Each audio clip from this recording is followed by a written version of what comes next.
Okay, we are back again. Hopefully, as always, you guys who show up early into this live stream, you just start letting me know that it's actually working. It's always a surprise for me when I get that first comment, and it's really nice to know that we've arrived in the right place and I haven't screwed up the technical side of this stuff. I'm very excited to welcome Chef Jason Goodenough to our live stream and also to arrive in New Orleans, which yes. I've literally just arrived, just gotten here. Moments ago, 10 minutes ago. Yes. Joel, thank you for letting us know from Sydney, Australia. That, thank you, Joel. We're live in Australia, and if anyone sees us on Facebook, if I could just get that a hello on the Facebook channel as well, then we know that we're good to go. Thanks for having me. Yeah, hey, I'm excited to be here. This is really gonna be fun. Yeah, it's really cool. Yeah.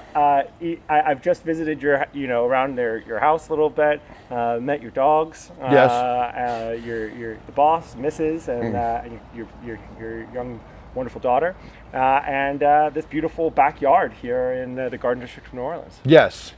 We're very fortunate to have this beautiful 1865-ish New Orleans home. We've been here about a year. It's on a nice corner double lot, so we've got a lot of space, a lot of flowers blooming right now. It's like the perfect time of year to be in the garden in New Orleans. Yeah, it's gorgeous. We'll probably do a quick before we head out. We'll probably do a quick walk around and we look at the garden if you. Yeah, absolutely, for sure. As we kind of gather right now, we're a little early, as I like to be. It's still a couple of minutes before official start time, and this is the time for you guys to tune in and say hello. And let us know that you are watching and that we're in the right place, and you're in the right place too. Hi, Shannon. Shannon's a friend of ours from Canada. Hello, Shannon. Who's been a great supporter and always great to have her back. Canada, home of the Cajuns. Yeah. From the Acadians from Nova Scotia is how they made their way to this area by way of Nova Scotia, which not a lot of people know. It's amazing because it was one of the things that Todd Dern from Secret History Tours of Mobile today, which I didn't realize, and he was letting us know that actually it wasn't, even though it was French, people who settled Mobile to begin with, actually they weren't born in France. Yeah, right. They were born in Quebec. Exactly. Yeah, French Canadian. They're French Canadians. Exactly. French speaking. Yeah. Yeah, those brothers. Yeah, it's really it's not something I knew until I moved here to this area. Hey Jim. Hey Kristen. Hey Jim. Jim must be a fan of Nova Scotia because he says, "Yay, Nova Scotia." So Jim is actually one of my culinary students and has a home in Nova Scotia, as a matter of fact. Very cool. Yeah, so small, small world for sure. Very cool. Diana, reaching out from Mexico City. Thank you. It's so great to have your support. Keep shouting out and saying hello when you guys are arriving. Michaela, can't keep you away. Thank goodness. Always great to have you back in again. Robin Wakefield, hi from Pennsylvania. Hey, Robin. How are you? Good to see you. Say hi to the family. It's cool. It's a weird mix because we've got people that are like our old friends and classmates who are joining in, and then also the people that have been like following the live streams as I do this this live stream road trip around the U.S. awesome. Southeast. Ben Lowenberg, hey man. Thanks for joining, Ben. We hanging out tomorrow? Let me know. Colleen from Brooklyn, my cousin. Great to see you. Karen. Facebook works. Karen, thank you for letting me see the first Facebook sign that I know that we're actually in there and we're live. So that's fantastic stuff. So we don't really have an agenda right now. And a bit of it's just going to be us, hanging out, shooting the shit, and being spontaneous about whatever kind of happens next. Rob and family, shout out to Chef. Good to see y'all. Yeah. Hello from Belgrade, Serbia. Very nice. Kasenja Antonjevic. Oh God, I'm really sorry. I shouldn't even try. But you know what they say. A friend of mine, David Mateo, said to me once that there's no sweeter sound than your own name on someone else's lips. Okay, unless it's good enough. I love that though. I mean, we share that in common, that we have a last name that people tend to like work into the joke. Yeah, absolutely. Yep. Between Goodenough and Sandeman. Sandeman. Yeah. Like how many times I've heard that song. Should be the name of your podcast. Enter the Sandeman. Enter the Sandeman. Enter the Sandeman. Exactly. Yeah, exactly. I mean, that's a question. Podcast versus live stream. I don't know. Right? I don't know. I don't know what ends up being the one that we do. We're sporting some, some Exeter pride. Yes. As alums. Hey, Maria Rita Costa. Hello from Argentina. Hello. Good evening. And Carter Smith. Carter, my sister-in-law. Hello. Oh, Carter's your Yes. sister-in-law. Carter, you don't know this yet, but we've just had the discussion about the red umbrella, and your sister hasn't reached out to tell you, but I'm on my way to Memphis soon, and you have been volunteered as our tour guide for Memphis. So we are all going to get to meet Carter very soon, and Carter will be officially a SANDEMANs live stream guide, at least for a day. And there is a special reward and prize for her. Is there a child in the... Oh, there is. Hello, baby. There is a child who's probably watching Dad on TV as well. Jim Gresham. Jim, amazing. Thanks for reaching out. Thanks for watching right now. Jim was our guide in Charleston. Oh, nice. And I mean, and no discredit to all the other guides that we've worked with, but Jim is kind of like taking the cake a lot of it, and a lot of people have good job, Jim. Have said what an amazing job Jim's done. I hear that again and again. It's awesome. And he really crushed it. He was a super ace. Awesome. And we all learned a great deal. So Folly Beach, hello. Oh, sorry, Foley Beach and Eddie Stowe. Sorry, the joke of me saying those names wrong. It's actually Folly Beach. Okay. And there's a follower as well, Folly Guy, who often will jump in and say hi as well. So anyway, it's not Foley. The Follies. Folly. The Sandeman Follies. Folly. Yeah, awesome, cool. Well, let's keep on. We'll keep on. Please keep on commenting. Please ask us questions. Robin Wakefield, come visit Gettysburg. Yeah, great idea. In fact, Jim, recently when I was asking him on my way up to St. Louis, where to stop and what to make sure that I see besides Memphis, he said Vicksburg for sure. You want to go and see to bring in some of that. Vicksburg is the gateway to the Mississippi Delta, so you can start there and then go up, and there's a lot of history there. It's pretty remarkable. Where my in-laws are from. Yes. What where's Jackson, Mississippi relative to that? So Jackson's kind of in the center of the state. The Delta, they say, starts at the steps of the Peabody Hotel in Memphis, and it runs to Vicksburg. It's bounded by the Mississippi River, I guess, on the west, and I don't know what on the east. But, it's flatlands. It's the former floodplain of the Mississippi River. So it's flat, amazing farmland, lots of civil rights history, and it's where the blues came from. Delta blues. Right, not the gray and the blues, but the blues, the music blues. Yeah, right. Music blues, exactly. I've had so much Civil War stuff of in course. my head. Like, no, right, sure, blues, sure. I'm like, which one is it? Right? Yeah. And so, it's there's the Delta Blues Trail, which is a kind of driving tour of blues sites, and it's really pretty remarkable. Very cool. Yeah. Very cool. But Gettysburg, Gettysburg. Pennsylvania. Yeah, Pennsylvania. Although I've noticed there are many Gettysburgs. I believe that. Yeah, Gettysburg, totally. Pennsylvania.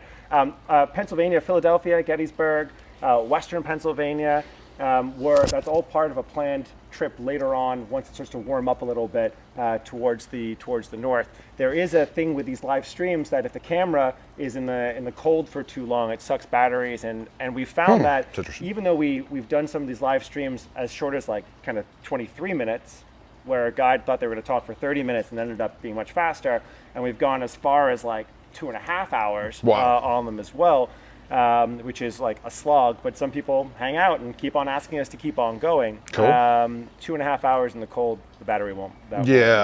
Robin, my battery would. Near Pittsburgh. Yeah, sure. Robin, if you can guide me around Pittsburgh or around Gettysburg, then I'm looking for. Could be a food tour guide.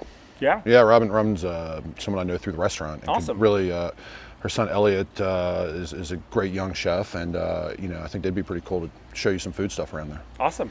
Great plug. Definitely. Great plug. Yeah. Awesome. Joel asks, "What is the best food in the South?" Jason. Ooh, it's a tough question. Well, it's that's tough to say. It's hard to define. Do you mean kind of best food city or style of food. You know, there's so many, like the South's food history is so rich. There are just, I think, too many things to choose from. I mean, for me, for things to cook, I mean, in this area, I love access to the fresh seafood. There's just like a bounty of seafood from the Gulf, the shrimp, crab meat from the lake, American red snapper and grouper and tuna. I mean, just, you know, remarkable. But, you know, you go somewhere else and somebody will say, you know, Mississippi hot tamales in the Mississippi Delta, somebody would say that, or, you know, hot chicken in Nashville.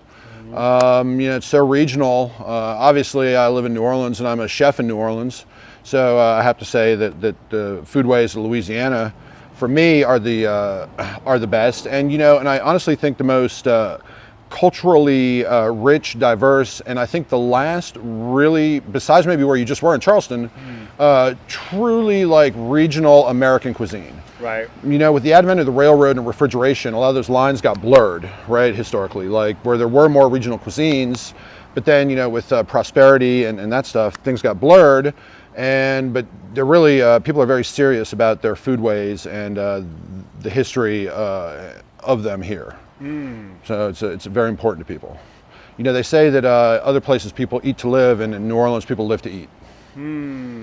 That's awesome. Yeah. What a great place to be creating cuisine and having just a plethora of such fresh ingredients and farm to table kind of absolutely like stuff to be able to work with. You know, it's daunting coming from out of town and you know, trying to kind of write your own path as a chef in New Orleans, certainly, because people have their expectations, and you know, you never want to seem like an imposter. You know, I don't want to seem like I'm coming in and trying to rip off somebody else's like history and stuff like that. So it's like trying to find your own niche, but also not be an imposter. Was a challenge, but people really embraced what we were doing. I mean, just they welcomed us, they embraced us. I mean, it was really pretty wonderful. Yeah. You know. And validating. And when you're talking about the embracing, I guess you're talking about your former project, Carlton Market. Carlton Market, yes, yeah. The restaurant that I closed in the wake of COVID. Yeah.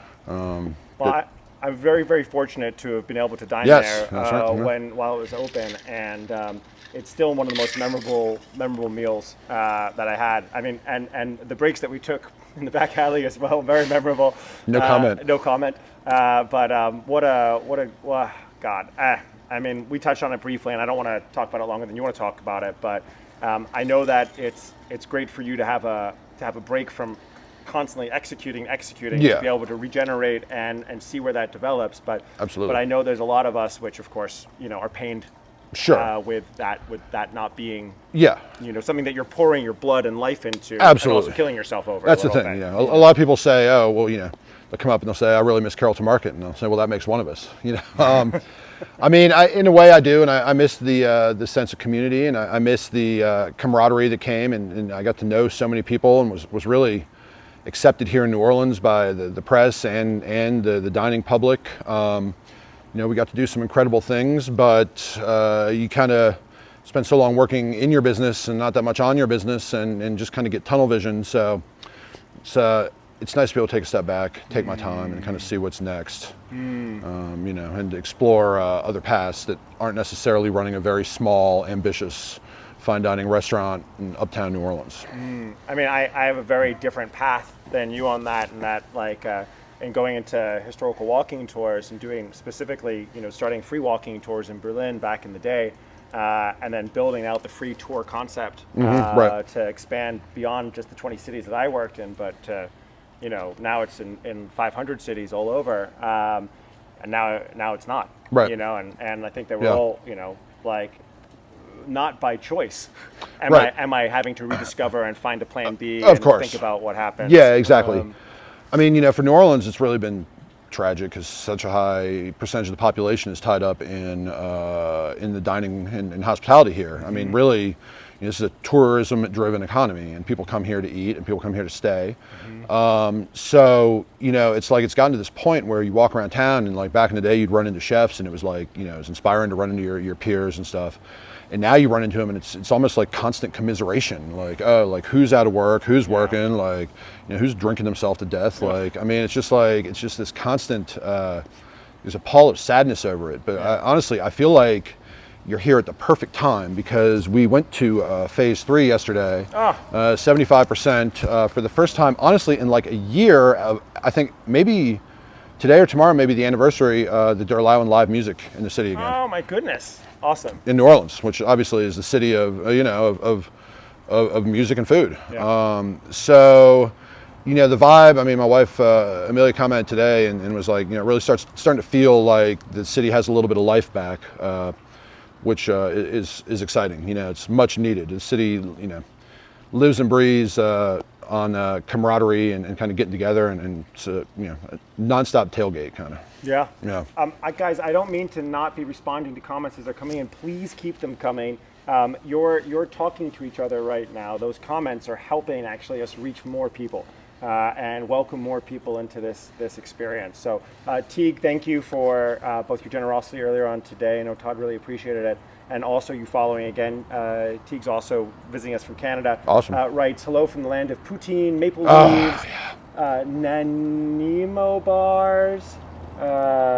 Sorry, new comment came in, then I lost ya.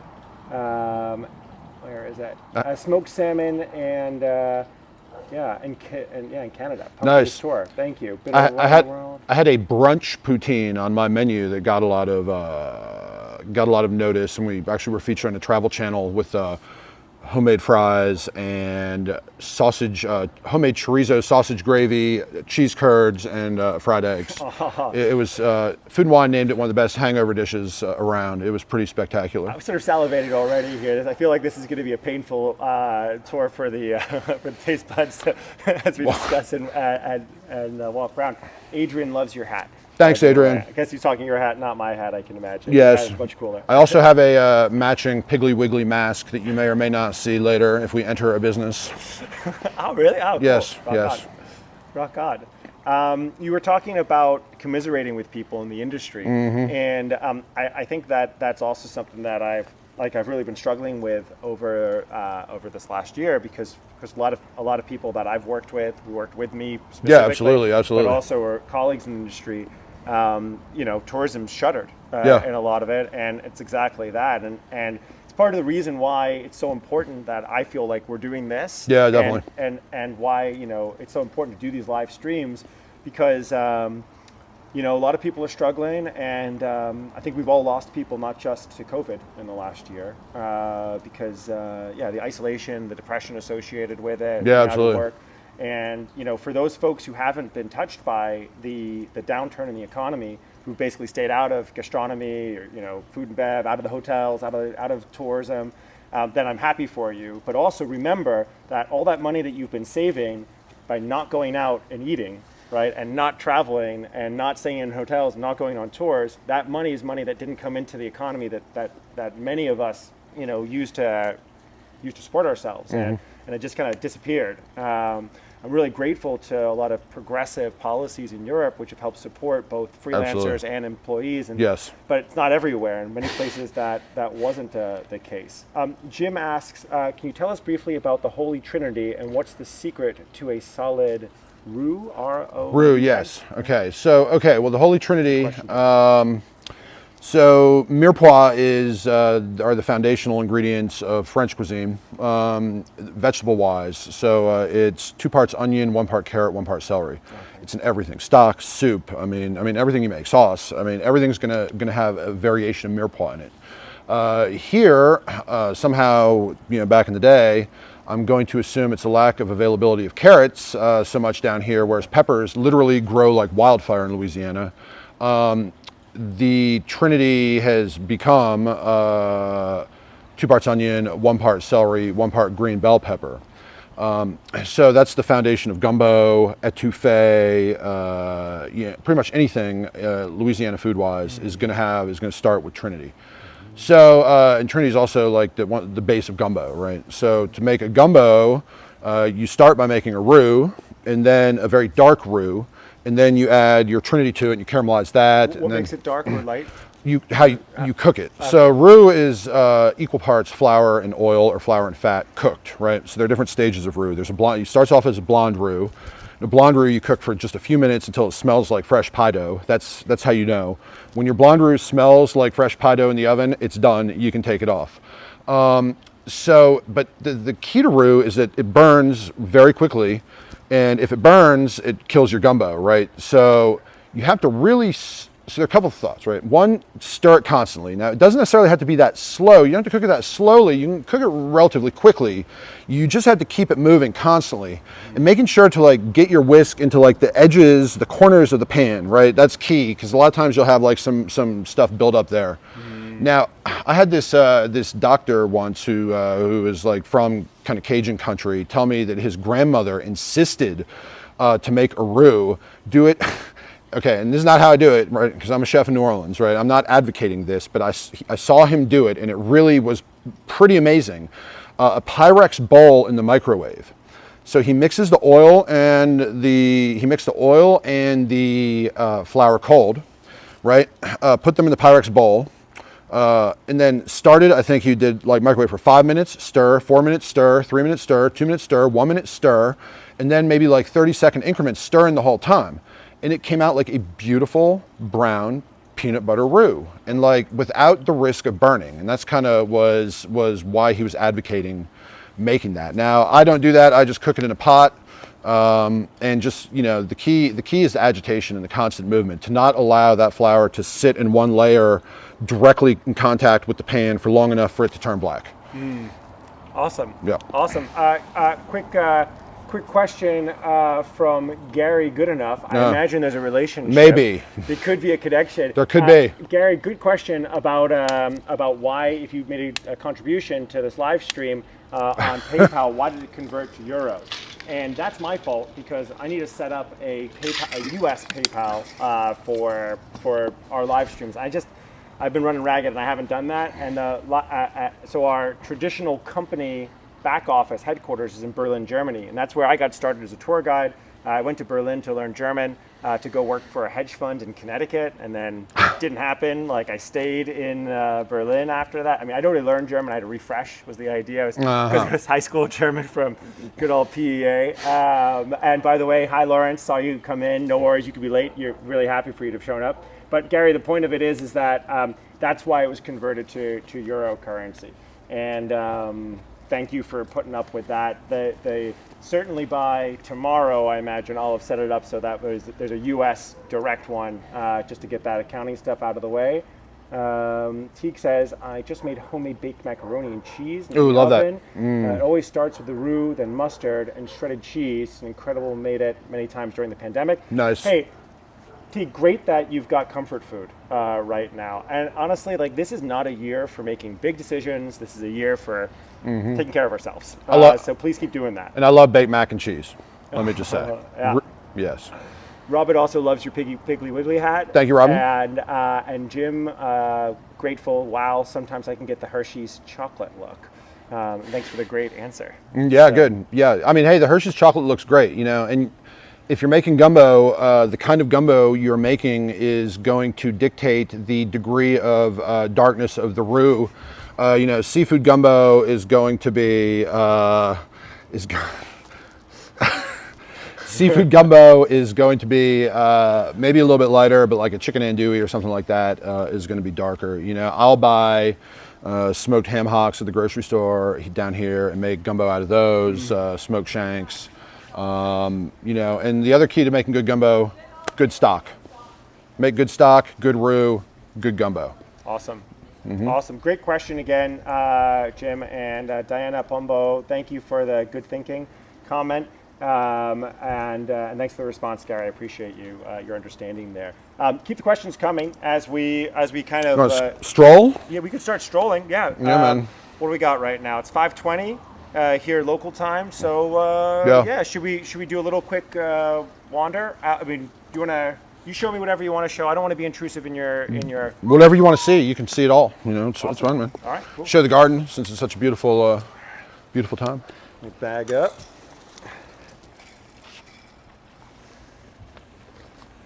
This should be fun.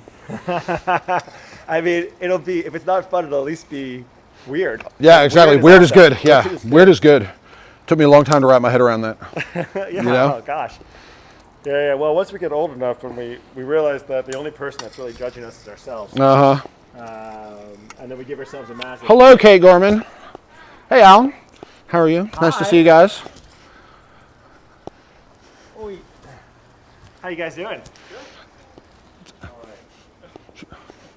You guys want to be on our live stream? You want to say hey? Yeah. Lots of people. Yeah.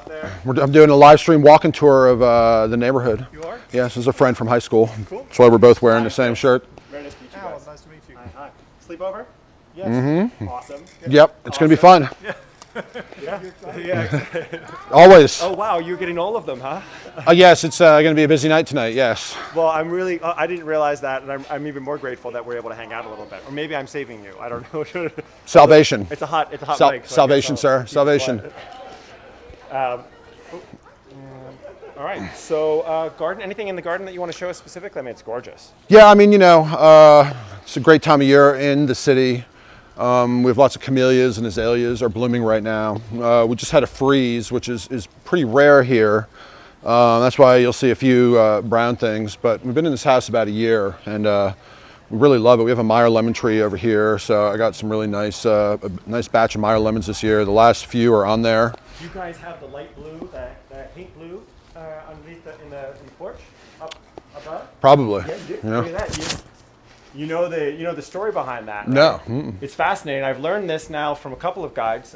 First from I think maybe from Bill in Beaufort, but then also Jim in Charleston mentioned it, as well as Todd in Mobile. This is to help keep the evil spirits out of your house. Really? Because the spirits can't cross water. And they get confused by seeing this light blue color up here. Wow. And then they decide, like, no, we can't go in here. That's that's why they paint those ceilings that paint blue. Amazing.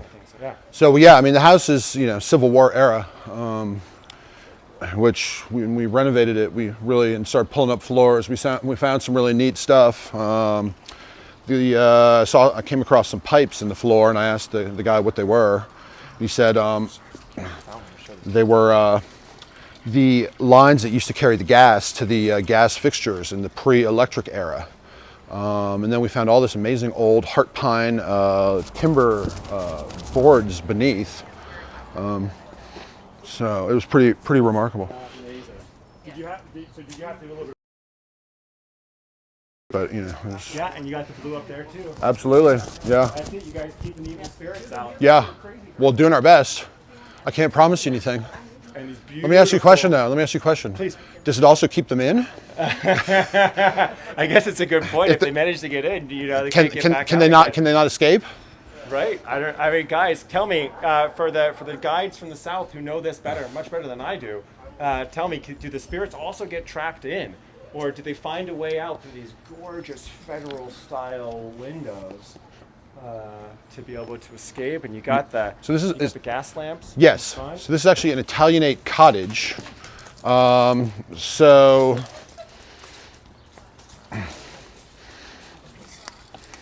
And close that door. Let's see. Want to come in?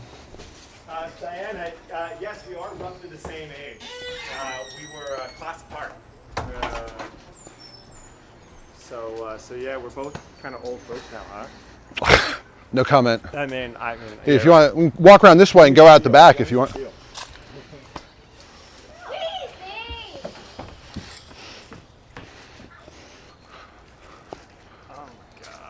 So beautiful. You guys are so spoiled for climate down there. Famous last word. When does it start to get really humid? Soon.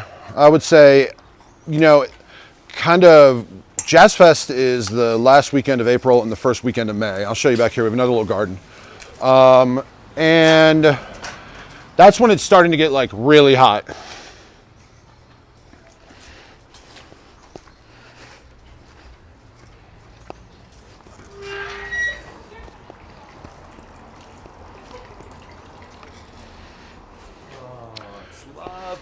Yes, we have our little English style garden here. So it's actually interesting, these houses in New Orleans, they tend to start a certain way and then add on to them. So just a couple of interesting historical elements about this house.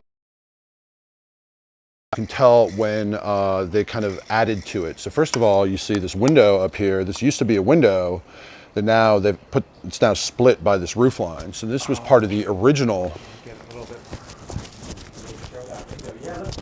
you're right. You can really see that. It's my daughter's bedroom.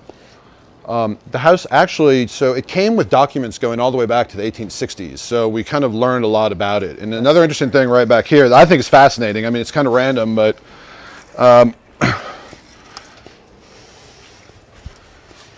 so you can see the old siding and the original siding on the house, and then also this framed out doorway. So the house actually used to go back directly into the lot behind us, and this was like where the servants lived.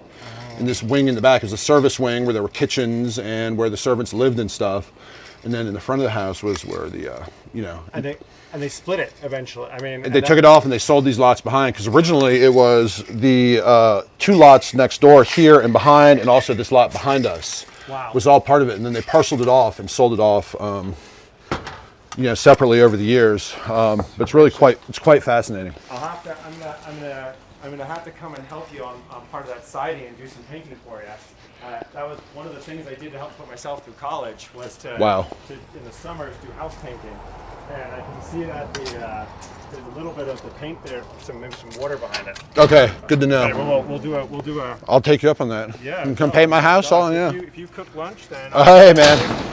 Happily. I'm happy to cook lunch. So.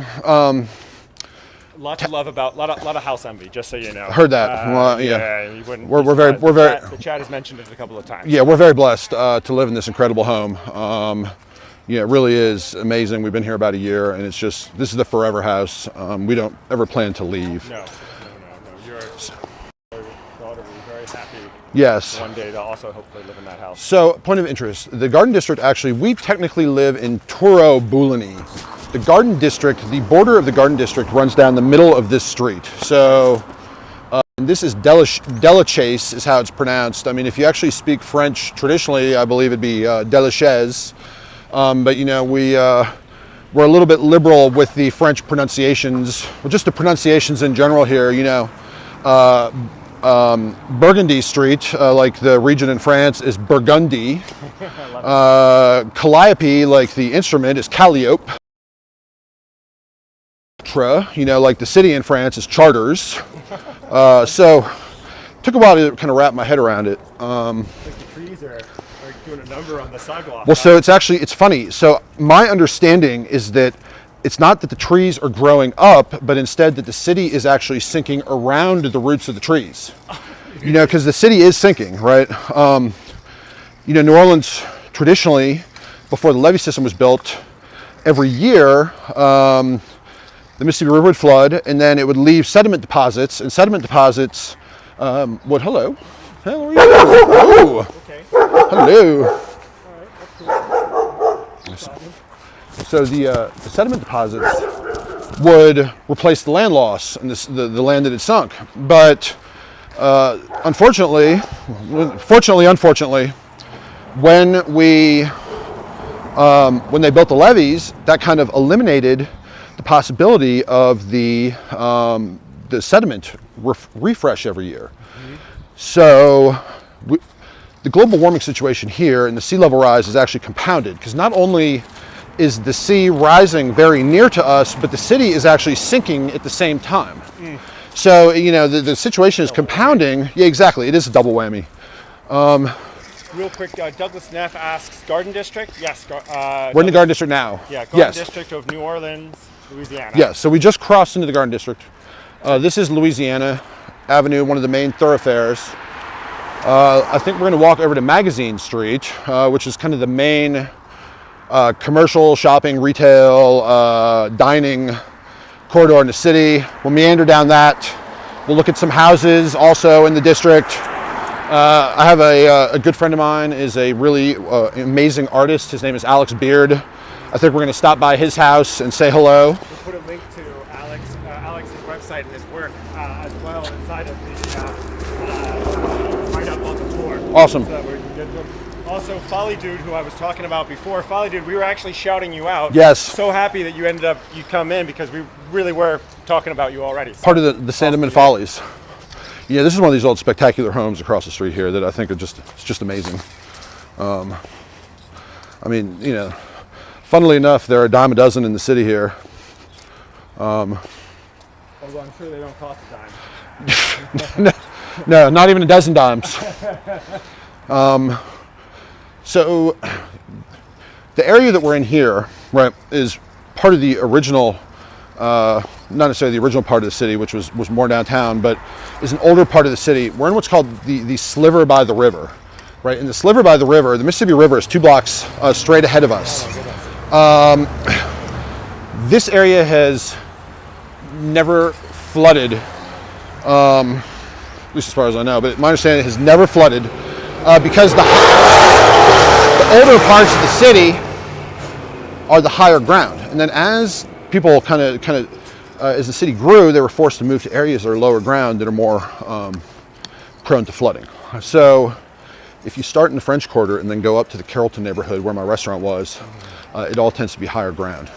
Now, it was a very, from what I remember from that trip, when I was here largely knocking doors for a guy that was running for Senate at the time, Foster Campbell. Okay, who sure. lost to Kennedy. Yeah. Race. I don't want to talk about it. Yeah, well, we're gonna do it. It is what it is. But that neighborhood struck me as a little bit more upmarket. You know? Yeah, absolutely, absolutely. So here we are, Magazine Street. This is a uniquely New Orleans restaurant over here, Dat Dog. You know, all sorts of plays on hot dogs, New Orleans style, you know, crawfish etouffee hot dogs, stuff like that. This place here, Slim Goodies, is a well-loved New Orleans diner, kind of like breakfast diner food. It's super yum. And you know, so I mean, you look at Magazine, it's just like, it's a commercial stretch, lots of great stores, lots of great restaurants. New Orleans is starting to see more of like more ethnic foods starting to show up on the scene. You know, for you mean like Gullah Geechee kind of stuff, or well, like, no, more like you know, Thai, Indian stuff like that. Sorry. Yeah. So, you know, it's been nice because for a while now. Let me just stop what I'm saying here. So this place, Big Fisherman. Of course, I don't know if you can smell it, but the smell of spring in New Orleans is the smell of boiled crawfish and shrimp, right? It's very distinctive. So you can come here and get great boiled crawfish, boiled shrimp.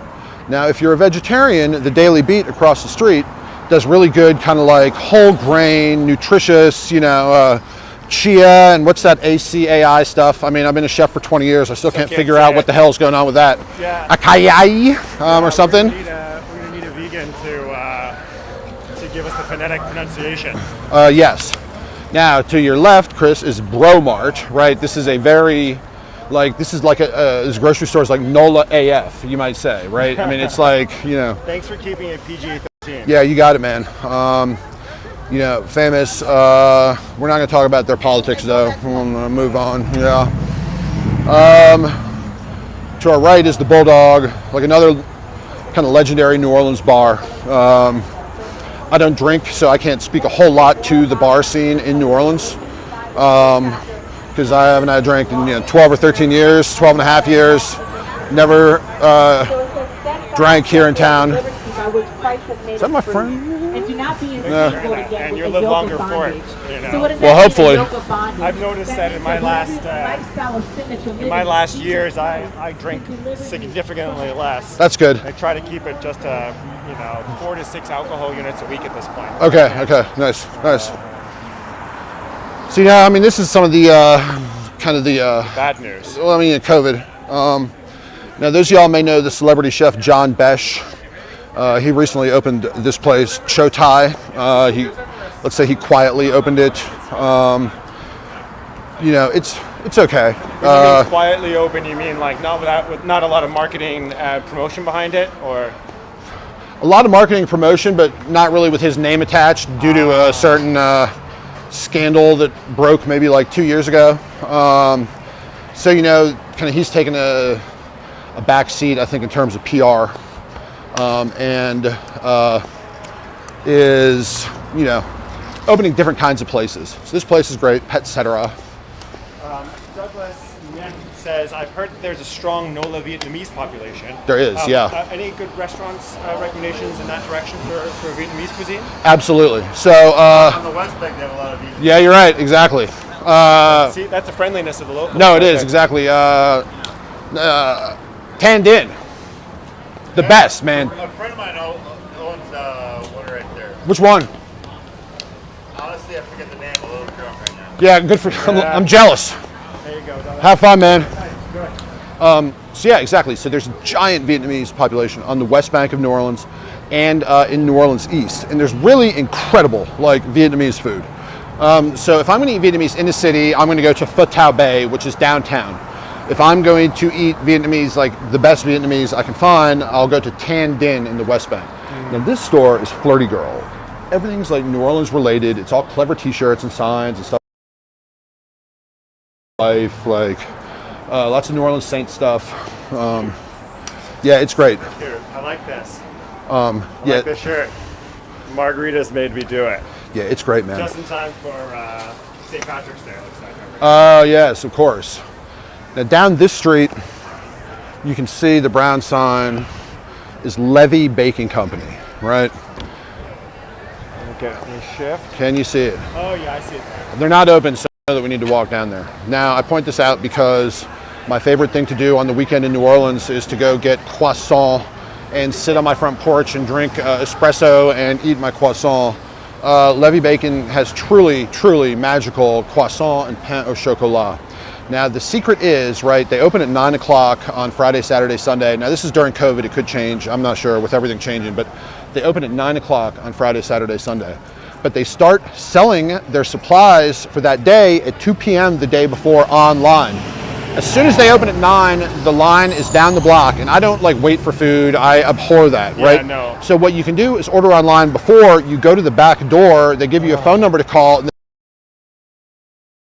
it's really the way to go. And oftentimes, if you get there right at 9, the croissants are still hot. Like, I mean, it's truly amazing. Like, there's a lot of great baking in New Orleans. That's an incredible insider tip. Yeah, it's good to know. This is a great vintage clothing store, Funky Monkey. Is the great baking, I mean, is that just because of the culinary kind of capital that New Orleans is? You know, or I is it the French influence from, or? Well, I think it's a recent thing, the great bakeries. Like, so, really, I'd say in the last maybe like 5 to 10 years, you've got guys, while we're talking about bakeries, right here is Haydell's, right? Legendary King Cakes, which is like a Mardi Gras thing.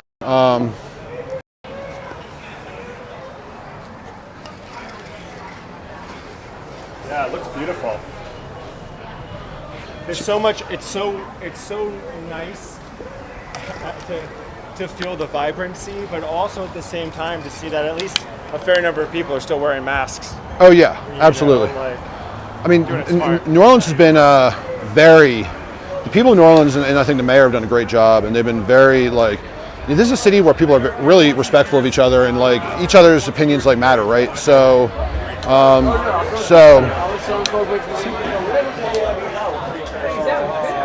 what's the other one? You guys have the same night? So, right, that sense of community, I think, really, people care more about each other here than anywhere else I've lived.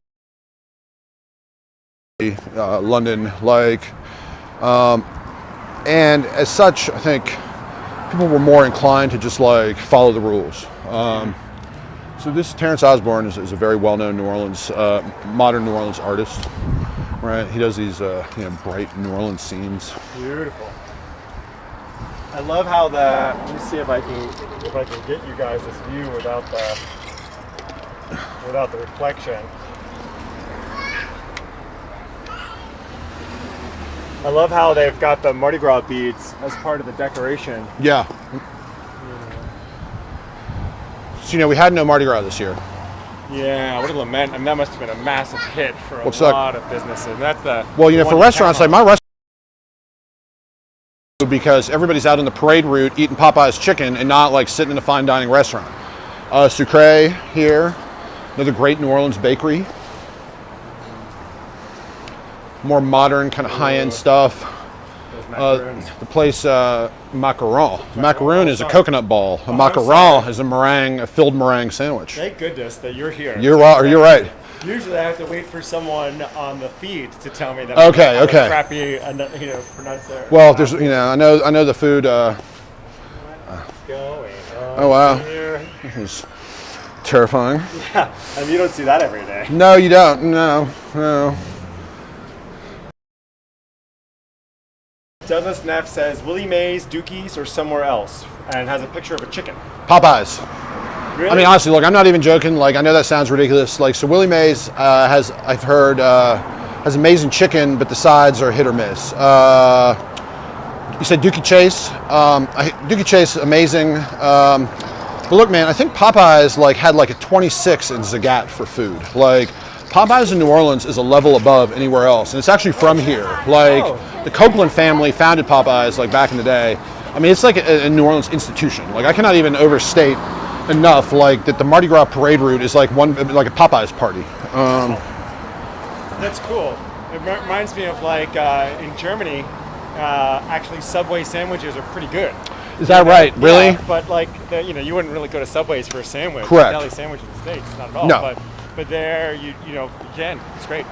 Across the street is Pip, clothing store that was opened by John Goodman's wife, but I think she sold it years ago. John Goodman's an adopted local here in New Orleans. He's moved here years ago and has really made himself part of the community. So we have really to our left, right behind the buildings that we're walking past right now, some of the great architecture in New Orleans. So I think we should turn left up here soon. First, this yellow building is French Truck Coffee. French Truck Coffee is a local roaster. They were really on the front end of the New Orleans kind of coffee revolution, I guess you'd say. They do really beautiful coffee. They used to drive around in these little French trucks to deliver to restaurants. So super quaint. The branding was really strong. The coffee's really good. They've grown all over the South, I believe. They supply lots of restaurants. So really... Very cool. You of chef friends are chiming in. Joey K's eggplant dish. Okay, I have not. Robin. I haven't had it, Robin. Is it good? Should I not miss it? There you go, Robin. Let us know. Okay. And if you guys have other places that you either love, we're gonna go up here to Coquette, and then we're gonna turn. Okay. And then, you have places you love or you hate, let us know. Yeah, please. I'm happy to chime in. I can, be somewhat honest. I mean, there's a politics to it too. I mean, that's the thing is that you don't want to offend your friends, You're too, you've gotten big enough now that you can't just always speak your mind, unfortunately, right? I guess. I mean, yeah, you do anyway. Well, on certain topics, I have to be a little more careful. Yeah. Yes, absolutely. Yeah. I said no snuff films. Good stuff. Okay, so Robin says yes, it's pretty yum. Okay. But still missing your oysters good enough. Oh yeah. I was thinking about that the other day, and how I haven't had tasted the oysters good enough for almost 6 months at least, which is kind of strange. Hey Al, how you doing? Up here across the street on our right are two great New Orleans restaurants. So one closest to us is the Ruby Slipper Cafe. They're kind of they started here, but they're a handful around the South, Alabama, touristy areas in Mississippi, Florida, on the Redneck Riviera, that kind of area.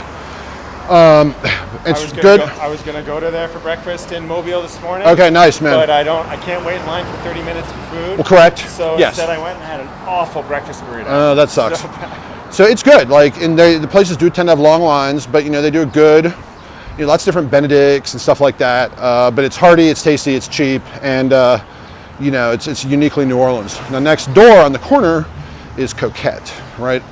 Coquette is a restaurant that I always aspired. It's a standard to which I tried to hold my small restaurant. For me, this is the best restaurant in New Orleans. They do the most creative food.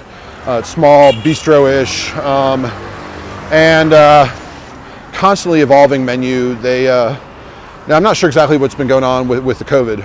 Sure, and their time to cross the street? Yeah, come on, let's go. Yeah, come on. I mean, if you're gonna throw or best restaurant, then Yeah. oh, you didn't say favorite. You said best, but Well, maybe it's both. I mean, I wouldn't say favorite because I don't come here enough to call it that. But it's an excellent restaurant. And a lovely building as well. It is. They have a second floor that you can use as a private room, or they open when they're busy. And it's really excellent. They own a few other places around town. They're kind of breaking into, they opened a small neighborhood grocery recently, which I think is doing quite well, carrying almost all exclusively like locally made artisan products, selling local produce. It's called Superette, and it's right down Magazine, but kind of farther than we're gonna go. So, you know, this is again, top notch. Now straight ahead of us is where we're gonna walk now is Commander's Palace. This is one of the most famous restaurants, I mean, I would say in the world. This is the kind of restaurant where the Brennan family, Ella Brennan was her name, really made her name. Paul Prudhomme got his start here. Emeril Lagasse got his start here. So some of the most famous names in American dining were kind of picked out of thin air and made chefs here to like redefine what American cuisine is. I mean, Ella Brennan, the lady who ran it until she passed away like 2-3 years ago, invented brunch, like the meal, like the family invented the meal brunch. This restaurant has been around for a long time. I don't know exactly, I couldn't tell you exactly when, but I mean, I think over 100 years, but the Brennan family actually purchased it from the founding family. The Brennans are kind of famous in restaurant lore because they had a restaurant in the French Quarter called Brennan's. That's where brunch was invented. But then I believe the matriarch of the family passed away. The father remarried. He passed away, and the stepmother kicked out all of his children with his first wife and only like installed her kids there. So there's this like very famous like family fissure or split with the Brennan family. Family, so most complicated, right? Yeah, so Brennan's is like, I think where Bananas Foster, I don't know, it's a famous New Orleans flambe, tableside flambe dish of bananas, rum, banana liqueur, was invented there. It's, you know, quite the famous place. Commanders up here will do jazz brunch on the weekends. That's what Douglas Neff says. Great Sunday brunch. Absolutely, like legendary Sunday brunch. One of my earliest memories in my life is eating Sunday brunch at Commander's Palace when I was like maybe 5 years old, and the jazz band playing "They're Talking About You" at the Audubon Zoo. Like I literally like can remember being like 4 or 5 years old when we came to New Orleans with my parents, and in that moment. So it's, you know, it's neat for me to be able to come back here, be a chef, get treated really well at Commander's because I'm a chef, get seated at these tables like where, like I think the last time we went, I really may have been the same table where I was as a kid. So it's really a heartwarming story. You know, they have a very unique blue up here. You can see it coming up in the distance. I'm not going to zoom in. I'll let us walk up to it as we walk underneath these beautiful live oaks. Perfect. Across the street is a very ancient New Orleans cemetery. Now, usually you can walk in, but I think it's closed at the moment. I didn't answer Folly Dude's question before. He was talking about the neighborhood vibe, your neighborhood, vibe, and then asked, do different neighborhoods offer different cuisines and focus in different directions? Maybe like the Vietnamese thing. Yeah, I mean, I guess there's some more regional cuisines, but as far as in New Orleans is really like a patchwork, right? So, how you doing? So New Orleans is really like a patchwork, right? So you have different groups of people like kind of made up all over town. Like whereas in Philly you may have one group in West Philly, one group in South Philly, whatever. Here it's like you know, a little bit here, a little bit there. So as a result of that, you see all different kinds of restaurants all over the city.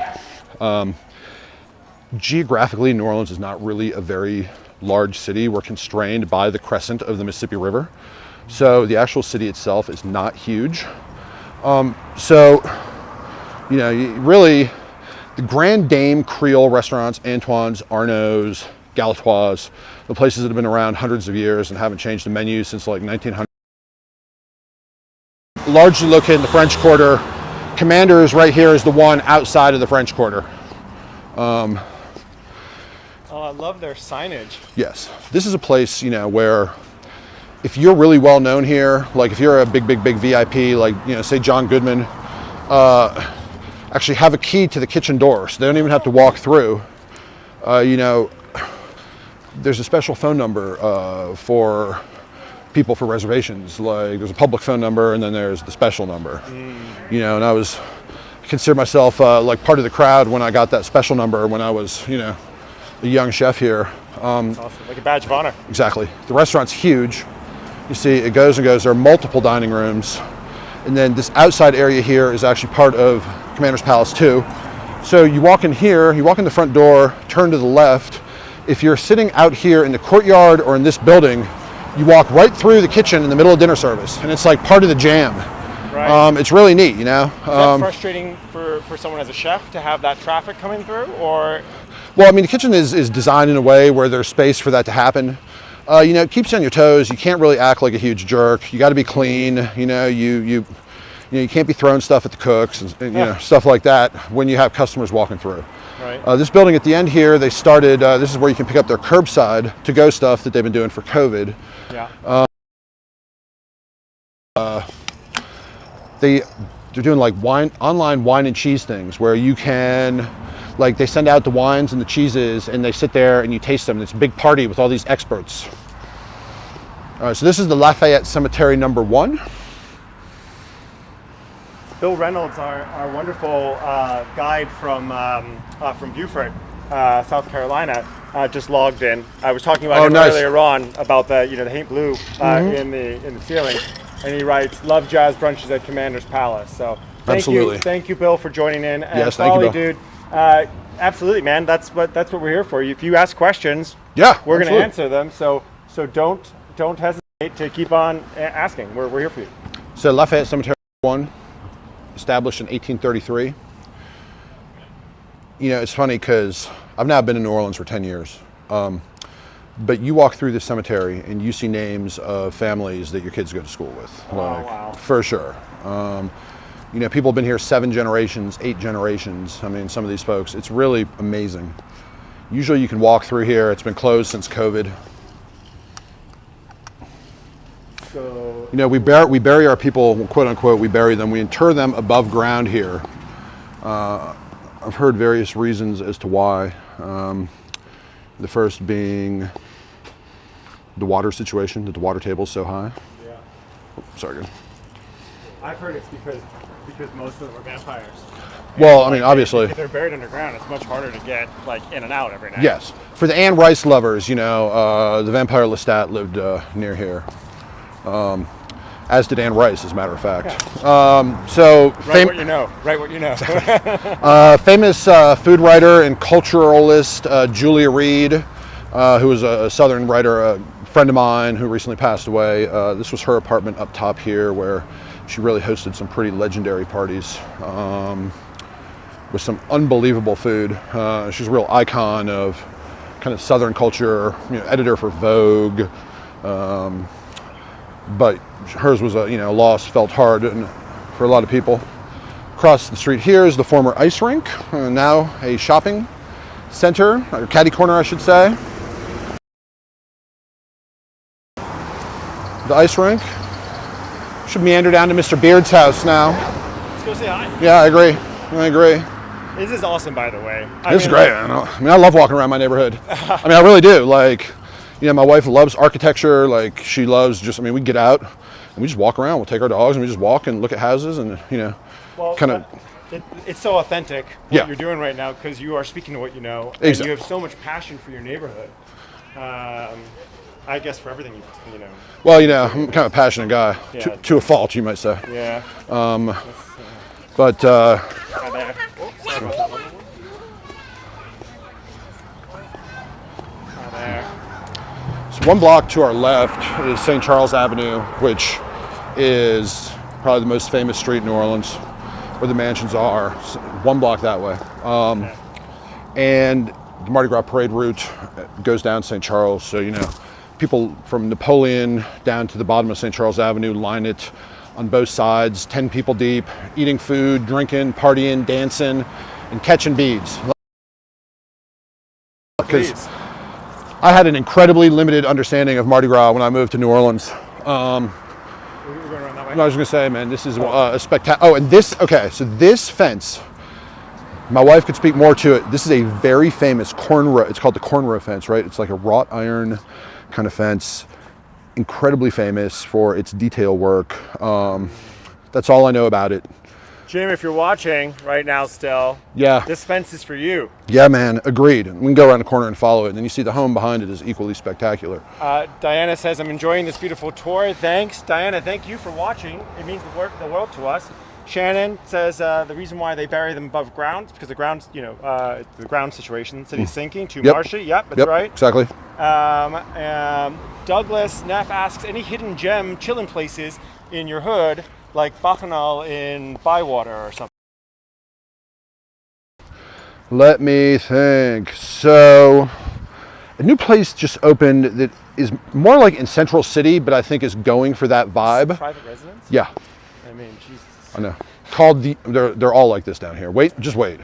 Called the Independent Caveau NoLa, where they basically, it's this guy, Justin Troclair. He was the head cheesemonger at St. James Cheese, which is New Orleans' best cheesemonger. Justin actually, while he worked there, won the World Cheesemonger Championship. Like, he's the guy. And so he opened this place, the Independent Caveau, with a couple wine guys, and you can go, you sit outside, you have your wine, you have your cheese. You know, he picks the cheese at the peak of ripeness. And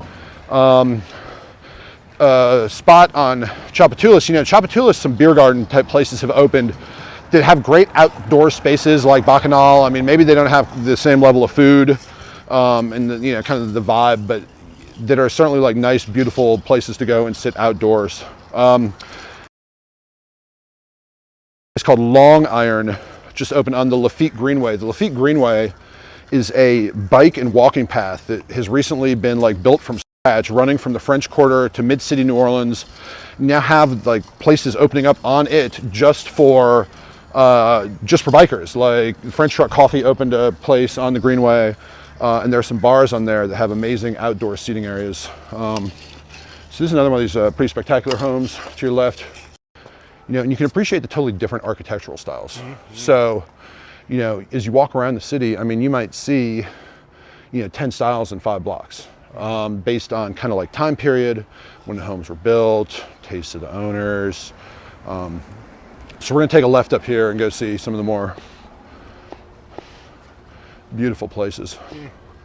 I mean, you see the sidewalks, it's just so, you know, old. I tell my daughters, you know, sometimes like they learn to ride their bikes in this neighborhood, and it's just like, you just don't even know how lucky you are to be able to like just hop on your bike and bike around the Garden District in New Orleans. Like, should we go left here? Robin, you're welcome from both of us. We appreciate your saying that this is amazing. I got to tell you, it's just joy and fun to be doing it. Yeah, it's a good time, man. Yeah, I agree, man. You're just getting main veined into our fun time. And Douglas, you're very welcome as well. I'm saying welcome. You're welcome from Jason. Yeah, exactly. What Chris said. Yeah, exactly. Yeah. You know, it's so quiet. So I believe this house up here on our left, which we'll see across the street, is the most spectacular home in the entire city. It is. Oh yeah. God. I know, man. It's just been there forever. Yeah. Oh yeah. I mean, the branch goes all the way across the street. Oh yeah. City Park had, which is the unknown but by far best park in New Orleans, in my opinion, compared to Audubon, had, I believe, the world's oldest collection of ancient oaks until Katrina flooded it. And all right, so this house up here, caddy corner on the left again, is the most spectacular home in the city. I think a couple years ago it was on the market for like $12 million. You know, New Orleans is not like New York City. It's not a place where you see 10, 12, $15 million places. It's just not. Like, but this, and when you look at the interior on like Zillow or something, I mean, it's like the Palace of Versailles. So let's walk down and take a look at the front and just talk about, you know, some of the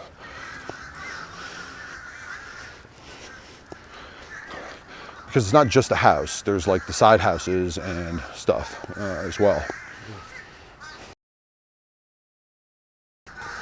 Maybe I should have done that hedge fund thing, huh? feels like tourism might have been the wrong call. Well, the problem is once you buy it, you have to furnish it, right? Yeah. So the real money counts. So, you know, you have the house, but then to the left, you have the carriage house and like the outhouse for either servants or, now again, I'm not too knowledgeable about this, but, you know, certain families in the French Creole tradition sent their teenage sons to live in the garçonnière, which was like the house where the boy, like the young, I guess, teenage-ish boys, pubescent boys, where they lived out with the servants and only saw their parents at dinner for like a certain period of their lives. Now, I'm not sure that any of this is just like the kind of thing that, you know, you'd see these side houses and it would be kind of like really wacky, wacky things like that. Yeah. Elias Mateo says, love the man bun. Thanks, Elias. Must be Miss you. Talking about you. Yeah, he's talking about me. Yeah. It's a ponytail, Elias. Yeah, it's not a man bun. Yeah, it's not a man bun. Yeah. I know. Come on now.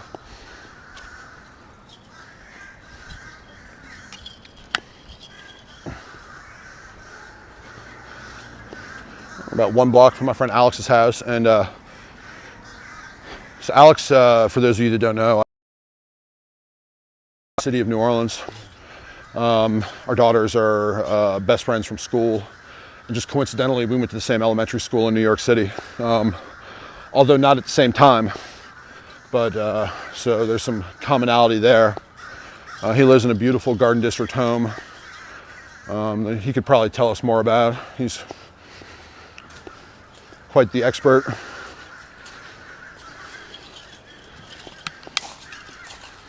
Great thing about us both being Tall.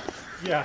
Hunkering, tall human beings. Yes. Can reach up over here and still give you guys the view over the wall. Oh. Although I'm going to trip and kill myself eventually. I was going to say, yeah. I got to make it to the end of the tour. Flip-flops are not the best shoes for... I'm right there with you, bro. Yeah. I'm used to it, though. You got to know how to step on the city streets. That's it. Teague says it's like a fairy tale. So many beautiful heritage houses. One after the other. Yeah. And Shannon before suggests there must be decent ghost stories from this city. Oh, yes. This is a very, very haunted place. You actually see signs in the French Quarter, like places that are rentals that say haunted or not haunted. So, caddy corner here, the pink house is where we're going to go knock on the door. That is my friend Alex's house. But here, to your left, is John Goodman, the TV star's house. Ooh. He's done well for himself. Yes, his home is spectacular. Yeah, well, you know what? He's great. He's worked hard for it. So you can't hate on people that have done a good job and done well for it, you know? At all. And done it, you know, seemingly ethically. Exactly. Stuff too. Yeah. He's looking great lately too. I know, man. Yeah, and yeah, he does a lot of stuff for New Orleans tourism and stuff like that. So, you know, he's a great citizen of the city. Yeah, that's great. It's great to have ambassadors. Yeah, I agree. Yeah. Teague asks if I was looking to stay in a historic hotel for myself or for my clients. Teague works as a travel agent. Okay. Any top suggestions? A historic hotel. You know, what do you think about the Punch Train, I think, is a good hotel. The Chloe just reopened an old home on St. Charles Avenue, but done by like a great, it's like a boutique hotel done by a great designer. What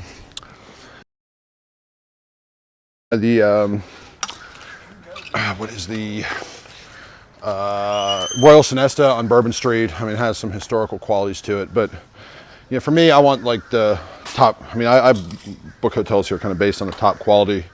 Which for me is the Windsor Court. And the Four Seasons is about to open their biggest hotel property in the world here soon. They're renovating. Wow, that's great news. I mean, if they're investing, it's a good sign. Uh-oh, someone might have been stream bombing us. Whiskey. Thanks. How we doing? Good, we're live streaming. I just want to warn you. Oh, all right. Hello. Do I need to put on my face or something? No. Be a vampire? Can Chris, is Alex around?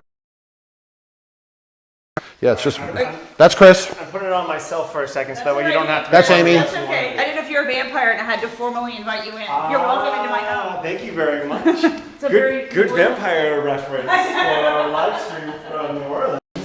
So, Well, it's just one of those things. You don't come on in, they're finished. Oh, cool. Listen, do you mind if I just show your stairwell? Of course. We're talking about architecture and food. It's probably not very clean, but No. you're welcome to it. So, you know, Alex did this, all the stuff going up the stairs. Hey, man. Chris, would you like anything to drink? That, I'm 2 minutes right now. thanks, bro. Yeah, I've Thanks. got my bottle right here, so you don't have to trouble for me. Thank you. Jason, can I get you anything? No, thanks, I got water. All right. Thanks, Amy. You want something sparkling? No, Perrier? thanks. You're No, no. good? Okay. No, thank you. You're so Your kind. house is beautiful, and it smells wonderful too. These flowers are putting off such lilies a in here. great. Oh, wow. I know, these lilies smell so good. What are y'all cooking? It smells good in here. Alex just busted out the barbecue pit for the first time, his Christmas present. Wow. Uh-oh. Somebody paid him in steaks recently. Ooh! Just so you guys know, even though I'm in this room, your mic is hot, okay? Sir. Oh, you're finishing dinner. I'm sorry. I thought you were cooking dinner. Nice. How are you? That's very, Chris. Very good. It's very nice to meet you, Chris Sandeman. Thank you so much for letting us swing in. We've just been walking, you know, around the neighborhood. Walked by Commanders, Coquette, Down Magazine. Yeah. Yeah, Showed sharing 'em. some joy, sharing some love with people from all over the world. Lots of folks in Canada right now watching us, and folks in Australia. It's tomorrow in Australia. Right, they're time travelers. What's our future? Yeah, exactly. What's coming? Tell us, Joel. What can we expect down the road? You know, I went to Melbourne Uni for a minute, Oh, okay. many years ago. I mean, you know, 30 years ago or something now. And I travel a lot, and I spend a lot of time. If you want to come in the Oh, room, yeah, here. Just because I mean, yeah, exactly. Yeah, It's fine, close yeah. enough, but just so you. I spend a lot of time in other places and parts of the world, but Australia always screwed me up because of the time change, the day change. Yeah. That I could never figure out what day it was back here. What date is here right now? It's spring. Saturday. Okay, yeah, nice. Yeah, It's cool. definitely That's right. Yeah. Saturday in spring. Yeah. I got screwed up by some time zones today too. I thought our tour in Mobile earlier on today was an hour. Like I basically got the hour wrong. I Eastern Standard Time, kind of, but it was Central Time. And Were you anyway. early or were you late? I was on time, but unfortunately, I misled the guide, Todd Duran, who very, very kindly still did the tour after I'd ordered one. It's not like there's an awful lot going on in Mobile. Woo! Words. Whoa! No, don't. No, guys, that is not. Like it's Little New Orleans, you know. Except for Mardi Gras. Very Yeah, little. exactly. Yeah. It definitely lost out the competition for Mardi Gras. Started apparently. Here, come on back. I sold a painting the other day, half of which was paid for in steaks. Really quick, Steak. What? quick question. How many steaks is it? I just want to know what is this hanging from the chandelier?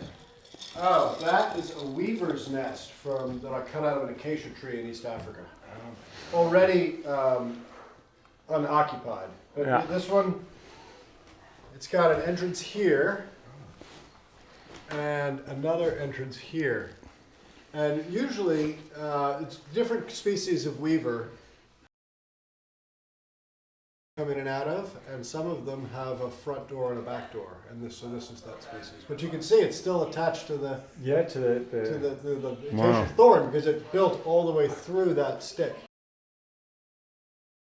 This is, And I mean, then is to it the bottom of really? The acacia trees. That's really neat, man. Yeah, isn't that groovy? That is really cool.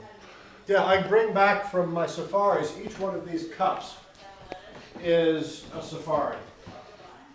So these are all the things that I pick up on foot during the course of a safari. So these are all guinea fowl feathers and porcupine quills. Wow. That's from an eagle, from a crowned eagle. This is the hair of a giraffe that had been killed by lions, and we went into its den, into the lion's den, and it smelled like it. And I took out its most recent kill, and That's about right. this is, you can't really see the color very well, but this is, you see that little bit of light blue? Mm-hmm. Does that show up on your thing? Do it under the light. Yeah, we get a little bit more light in there. The camera's not bad. You see that little bit of light blue? So that comes from a plover, from a lilac-breasted plover. And this one was eaten by a genet cat. And then that's a warthog tusk. It's under my chair, under a bossia tree. And so that's one safari, right? And then these are all different walking safaris. So this is another walking safari. Wow. And that's another walking safari. There's 2 more over there. So What a great way to keep memorabilia from your safaris. Well, I used to speak every year at the Faulkner Festival, for a literary festival. Thanks for speaking was these silver mint julep cups. No, it's a julep cup, right? But I don't drink mint juleps, so I use them to stick my feathers in. Good idea. Nice. Smart. Yeah. Paula Gladden says, "Hi Jason, loving the walking tour chat, Mr. Feed." Hi, Paula. Miss you. And Terry thanks you for the description of the weaver. My mom just logged in to say hi from. Awesome. Come on into the back. Thank you. Thanks. We're not going to take up too much of your time, though, Alex. No, you're not taking any time at all. You got to eat that steak, dude. Just piddling around. Landry. Hello. Fantastic. I'm Dad's son. Land review. Very nice to meet you. Thanks for being on live stream to the world. You're welcome. This is my new grill. Check this out. Originally, Oh, yeah, I want to see it, man. Oh. Nice, man. I like the surface. Isn't that a good surface? Nice. So you're having a nice tour? It's lovely. Nice What, walk. what are you using for Probably charcoal? mic'd up, so all of this is being picked up. What do you use for charcoal? Chunk charcoal. Nice, man. Hey, this is lovely. Yeah, Texas chunk charcoal. Alex got a new grill. oh, look at that. I know. It's my favorite thing are the fake knobs Nice. because it's just a charcoal grill, Totally. which I like. Just a good old-fashioned Weber with a work surface. But yeah, I mean, the work surface is nice. It's, handy. So what's your next stop? I think, Like in the big road trip world thing, or just right now? Long term, anywhere in the middle. next Yeah. short term, Molly's, Stein's Deli, and District Donuts, probably. And I'm sure we may wrap it up down that way. Molly's is doing, not Molly's, Tracy's, you mean? Oh, what are they doing? Well, it's Music? St. Patrick's Day. Oh, yeah. And they're doing a big crawfish boil out on the street. Oh, really? Okay. Maybe we should go that way. We'll go to Tracy's Yeah. instead of going. Totally, and then man. Go down and hit them. Yeah, you gotta check that out. And we It'll be a scene. And we can go as long or as little as you want. Cool. So like, if you're like, hey guys, thanks so much. Like these guys are people are super chuffed, and this has been an awesome experience to be able to not just get the history and the and your knowledge and the rest of it, but also I'll just make to stuff get up a as I really go. authentic. He's just riffing as he's going, and just getting a really authentic neighborhood feeling. So cool. it's been awesome. Good. Well, We gotta go check out a bar. It's beautiful Saturday afternoon, Grateful Dead, and a little humidity. Life is good. Love it. Yeah. Love it. Nice, man. Shall we move on, Chris? What do you think? Yeah? I mean, Alex, what? I don't want to say I just met you and you seem awesome, so I don't want to go. But You're welcome to stay. I mean, there's no. maybe What? we'll circle back after the dinner. What was this house used for originally? Or was this just a guest house, do you know? Always been a guest house. Okay, gotcha. I was just talking about the garçonniere idea, Well, You know, it may have been a stable or something like that, but I don't think so. I think it was built as a guest house because there's a garage underneath it. When was This all was added onto the house because this all would have been outdoor kitchen. when was the house built? 1880. Yeah. Yeah, in fact, I'll show you. Since we're doing the tour, come here, I'll show you where it used to be. Thank you. AP See you guys. artistry. Yeah, y'all have fun. This is awesome. Thanks. We appreciate you. Of course, anytime. Here, you can back and I'll show you something pretty, which is fans will like. Wow. All right, I've got, before we go and I'll show you some architecture, I want to show you a thing that your people will like. So this is a photograph taken in 1910. National Park. My family owned railroads, and so they went out at some point to decide what would be railroad land and what would be national park. And these were the Blackfoot Scouts that they went out on the train on the Great Northern Railroad, and they had a car that they put in their own little wagon, right? And then they'd go out and they'd drive off from the train tracks and decide, you know, timberland, railroad land, national park. And so when I turned 40, I got the negative for this picture because it was uncle or something like that. And so they told me who everybody was. So this here is my favorite guy. His name is Stabs by Mistake. You don't want to stand next to that guy. Just say, yeah. Yeah, so it's Stabs by Mistake. Be a good name for a line cook. Arrow top, two gun, sure chief, and this guy is Eagle Child. It's amazing. Taken in a place called Two Medicine Lake, which is now running Eagle Falls. So cool. Wow. Yeah, I always love Stabs Yeah, by there it Mistake. is. That's cool, Yeah, man. Stabs by mistake. On the top, too good. Very cool. So, what I was going to show you with the architecture is Oh, yeah. this house originally, this was the back wall of the house. Okay. And the back stairs here would have been outside. Oh, no In way. fact, when you get to the second floor, they're all slanted like this because they're built on a roof at top. Get out of here. So all of this would have been outdoor kitchen.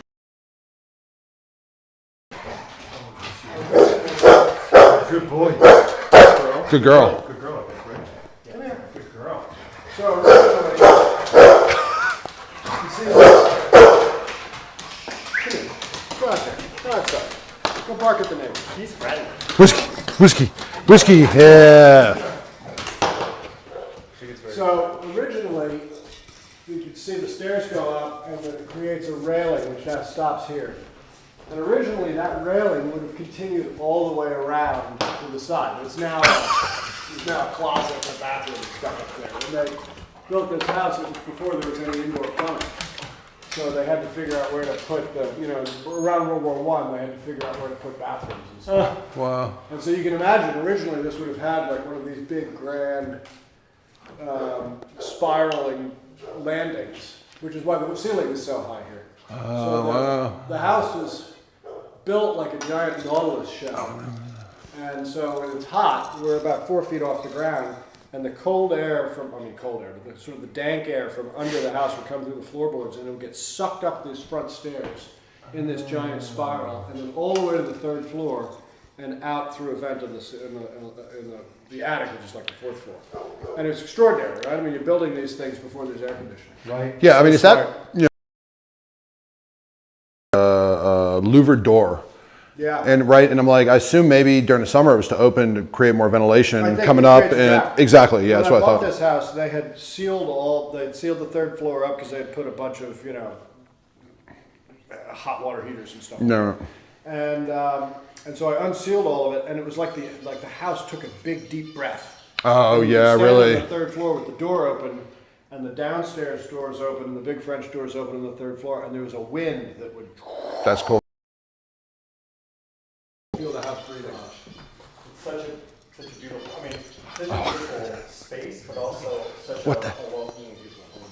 Like you feel the Well, home. we live here. Yeah. Yeah, good point. I guess I've been one too many nights at a hotel. Yeah, this is this would have been a sleeping porch, which is now Amy's working in here, but Wow. you can see it's a amazing. sleeping porch that's like a green room, like a greenhouse room. So you'd be able to stay cool. Yeah, but this all would have been open. Right. before there was air conditioning. I love that, man. You guys have just wanted to take. Yeah, I Painting. did that a long time That's ago. amazing. I did that in my 20s. Wow.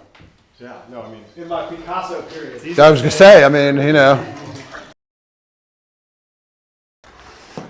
Alba and Todd, Alba Leona, who's a regular, and Todd Duran, who's the guide in Mobile earlier up today, both would say thank you for letting us into your beautiful house.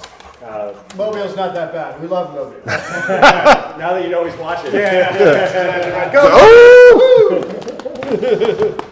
At least it's not Tuscaloosa, am I right? See ya. See you, man. Thank you. Thank you. Landry, nice to see I you. really believe you meet great people always twice in life, so I'm looking forward to our next Hey, wouldn't that be next good? time. Yeah, wouldn't that be fun? Oh, thanks as well. See you, guys. Take care, guys. Thanks, Alex. And you notice they've got the blue as well up Yep, here. absolutely. Cool. That was awesome. Thank Yeah. you for that. Absolutely. Shannon asks if we can go knock on John Goodman's door. I don't know about that, although I know that, you know, we can talk. There's the, what is it? So I think John Goodman's mama was feeding their cat or something like that, and it turned into quite the little thing, which was kind of funny. So yes. No, I mean, but a shot for another time. Yeah, exactly. Yeah, I mean, you know, certainly they're friendly. It's like, oh yeah, you know, we were talking to Mr. Goodman, and I'm like, okay. Watch out, Chris. You know, come over. I'm really happy with this this iPhone 12 Pro low light camera. Oh, here, let me show you. I love this like architectural feature over here of this. Doing the spin, so don't make you sick. The pagoda, I guess you call it maybe, or pergola. That. The wrought iron, or the thing's amazing. It's a pagoda, right? But it's not closed up. It's not a winter garden. Right, exactly. Yeah. I think. I'm not 100%. Gorgeous. Yeah. Gosh. And beautiful yard to our left here. Guys, I appreciate you all very, very respectfully keeping the questions to a minimum. But if you have questions, shout them out.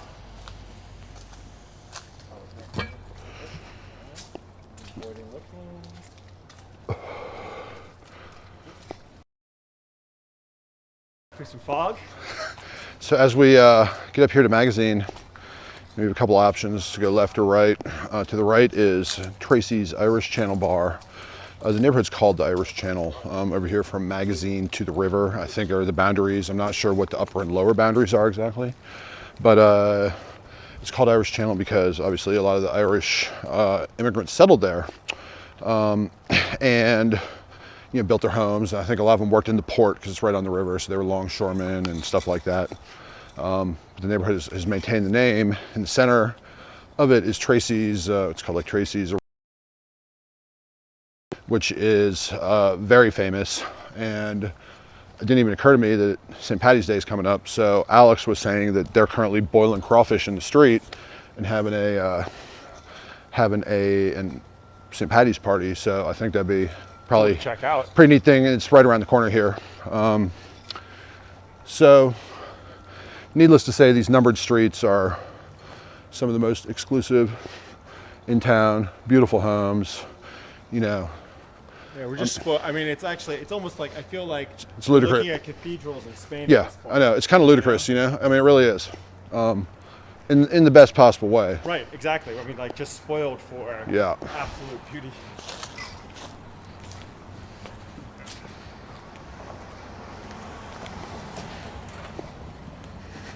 Douglas Neff asks, says, I'm heading down in July for prime weather season. Oh. Wink, wink. Yeah, I was gonna say. Is Chef gonna have anything going on around then? I don't know. I'm kind of taking a professional break. I may be doing some kind of private dinners. If you follow my personal Instagram, it's at Chef Goodenough. That's where I kind of keep everything posted as to what I'm doing professionally. And that Instagram account is also linked in the descriptions. for the video live stream descriptions on Facebook and YouTube. And if someone wants to just quickly go to that Instagram and copy and paste a link to it for us, that would be awesome. We'd be grateful. Absolutely, very much so. And if clearly, everyone that's watching right now, if you're not currently subscribed to that Instagram channel, then that Instagram page, then you should go now. Do that now for us, please. Certainly. It's I love this.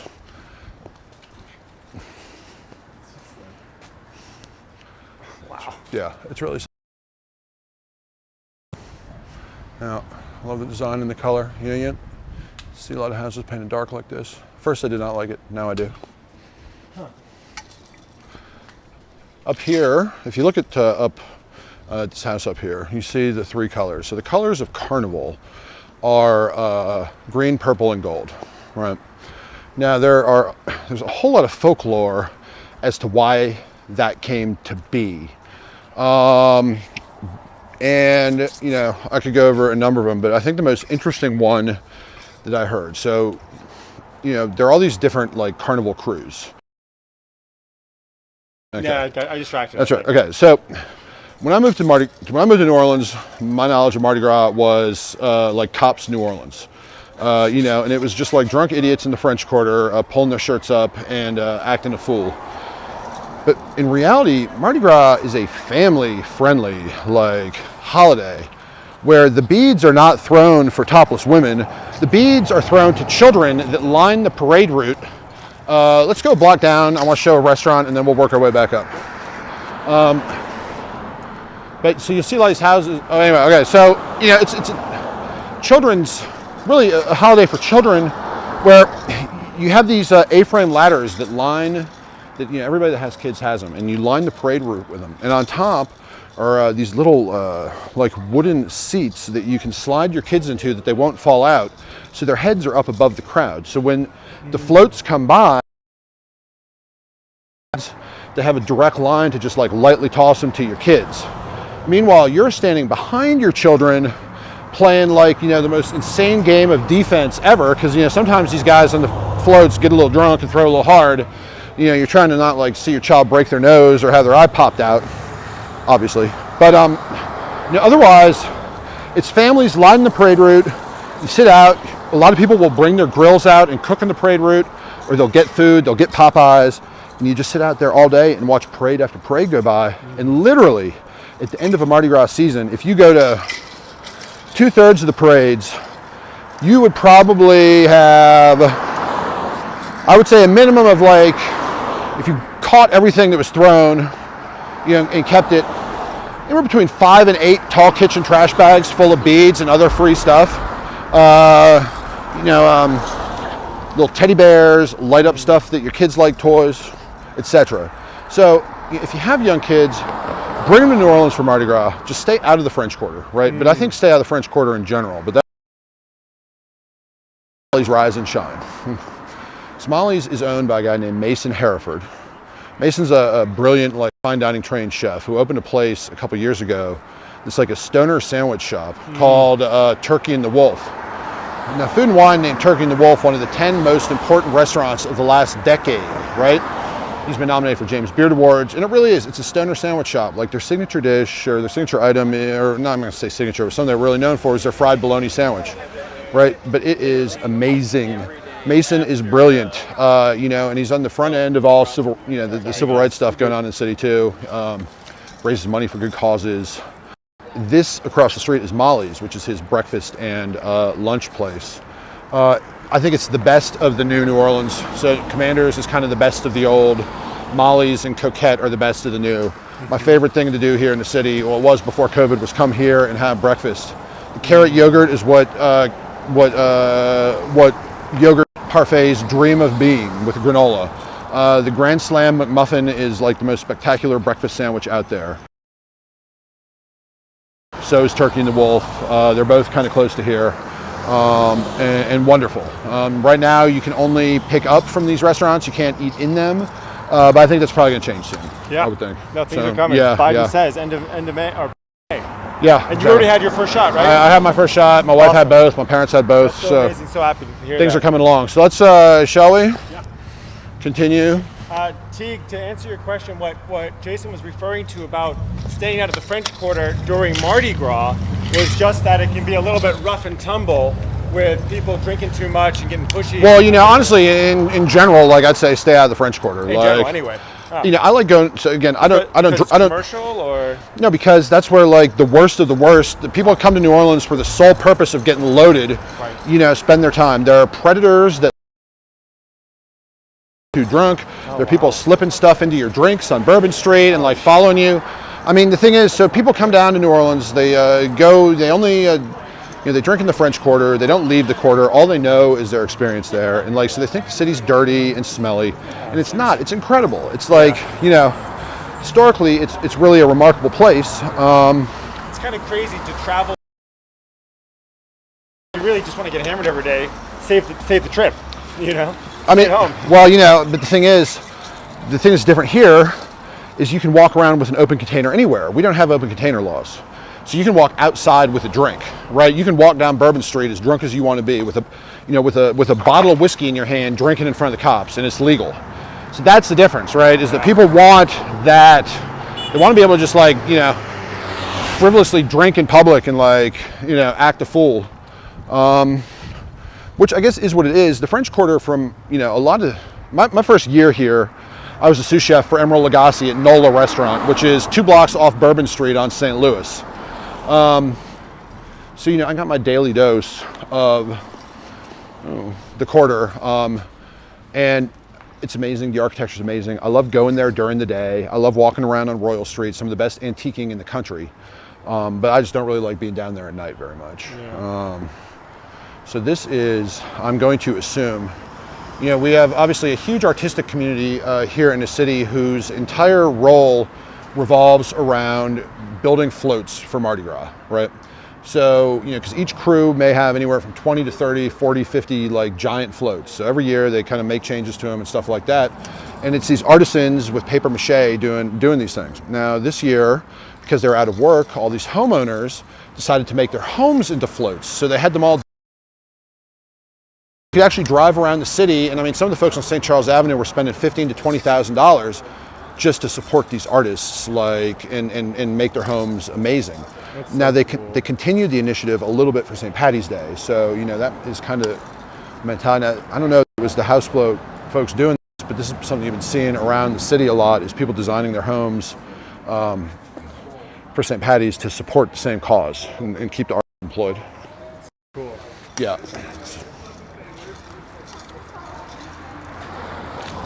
Got some kilts. Mm-hmm. Them closing the sidewalks for safety is actually that much safer. No, they're putting in, so this house over here has some of the stuff left from the Mardi Gras, the flowers on the fence. We can cross if you want. Take a look. Yeah, here we go.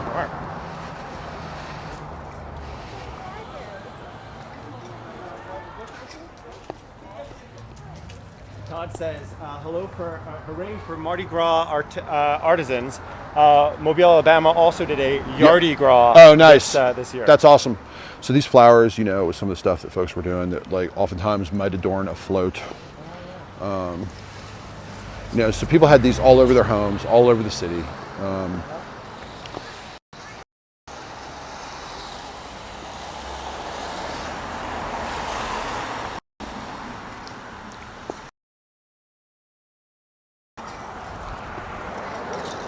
Pretty cool. Yeah, it's really neat, isn't it? There's some balloon artisans here that do these big displays. I think are pretty neat. Totally.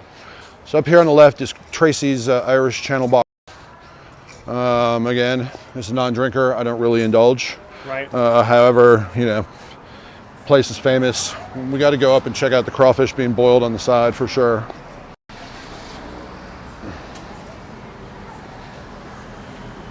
Yeah, I was a pub crawl guide for a long time. Okay. We had a strict policy, no drinking while you're guiding. Okay. And I also believe very much that if you're in a job where where there's alcohol constantly available, and you're drinking on that job, then you're destined for danger. Yeah, I think so too. But also I learned to get really frustrated with drunk people.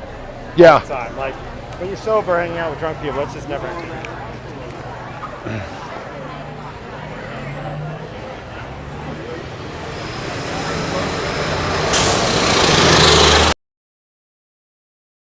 So across the street is Tracy's. Not a whole lot happening right now, St. Patty's wise. Now, these guys got into some trouble at the start of COVID because they kept breaking the rules and getting shut down by the police. So, they may be limiting it. This is crawfish season. We're about a month into crawfish season here. It's really a wonderful thing. Like I said at the start of the tour, boiled crawfish is the smell of spring in New Orleans. It wafts through the air. You pick it up all over the place. Generally not generally, but for those of you that aren't familiar, a crawfish boil is usually a combination of sausage, potato, corn on the cob. I like to put Brussels sprouts in there, whole heads of garlic. I've even started throwing a whole pineapple in there lately. And then with a lot of spices in the water, and then you dump your whole bag, you dump a lot, 40, 50 pounds of crawfish into this boiling water and boil it and then let it sit for a while for the spices to absorb into it. Tear the tails off. You dump it out on a large table, like all of it. You pull it out in the strainer, dump it on a large table covered in newspaper, and everybody stands around like communally. Throws the shells in the ground, and eat the sausage, and everything picks up the spices, and your lips get really red. And for folks that like beer, it's like the perfect beer drinking experience. It's really spicy, and it's like super Louisiana. I mean, it's just something that people love to do. It's delicious. Such community is a huge part of it, and something that's really important to people. I fell in love with crawfish at a place near Biloxi called Biloxi. Biloxi. Oh, sorry. Thank you. I get this wrong all the time, but it's very close to Biloxi, called Taranto's crawfish. Okay. Taranto's crawfish. Okay. Yeah, super tasty. Just boiled crawfish? They do swamp fries with crawfish inside of it. Crawfish gravy kind of on Yeah, fries. It's like a crawfish poutine kind of. Exactly. Yeah, for our poutine, for our Quebecois friend earlier. Yeah. Lawrence Young, one of our class. Lawrence, of course. And Larry says, "I'd like to see some food if you guys can show me some." We're gonna try to see that. And is it similar? Is the crawfish boil similar to a low country boil? Yeah, totally. Same idea. Seafood boil, seafood bake in New England. It's all kind of the same idea. Awesome. Just more spice here. Now I can't tell. It doesn't really look like they're burling right now. I don't see any liquid or any steam coming up. Let's go take a look. Shall we? We do a flyby. Yeah, we can go walk by. We could also walk around the corner here and take a look at Parasols, which is like the kind of premier po' boy, one of the premier po' boy spots, bars in town here. So we back this way, a block or so. Feels like a lot of security. Well, I assume just because they're expecting such a large crowd here for St. Patty's Day, and because of the issues they've had with too many people, sometimes literally it will overflow into the street and stop traffic. It's like a party up in this zone. Because these guys aren't boiling right now. Because otherwise, I'd say let's go get some crawfish. Yeah, I know, right? Do you have any room for some food? Should we eat something? Yeah, man. If I'm trying to think what we could get that's good to go. That's why I think if we go back here and see what's happening with Parasols.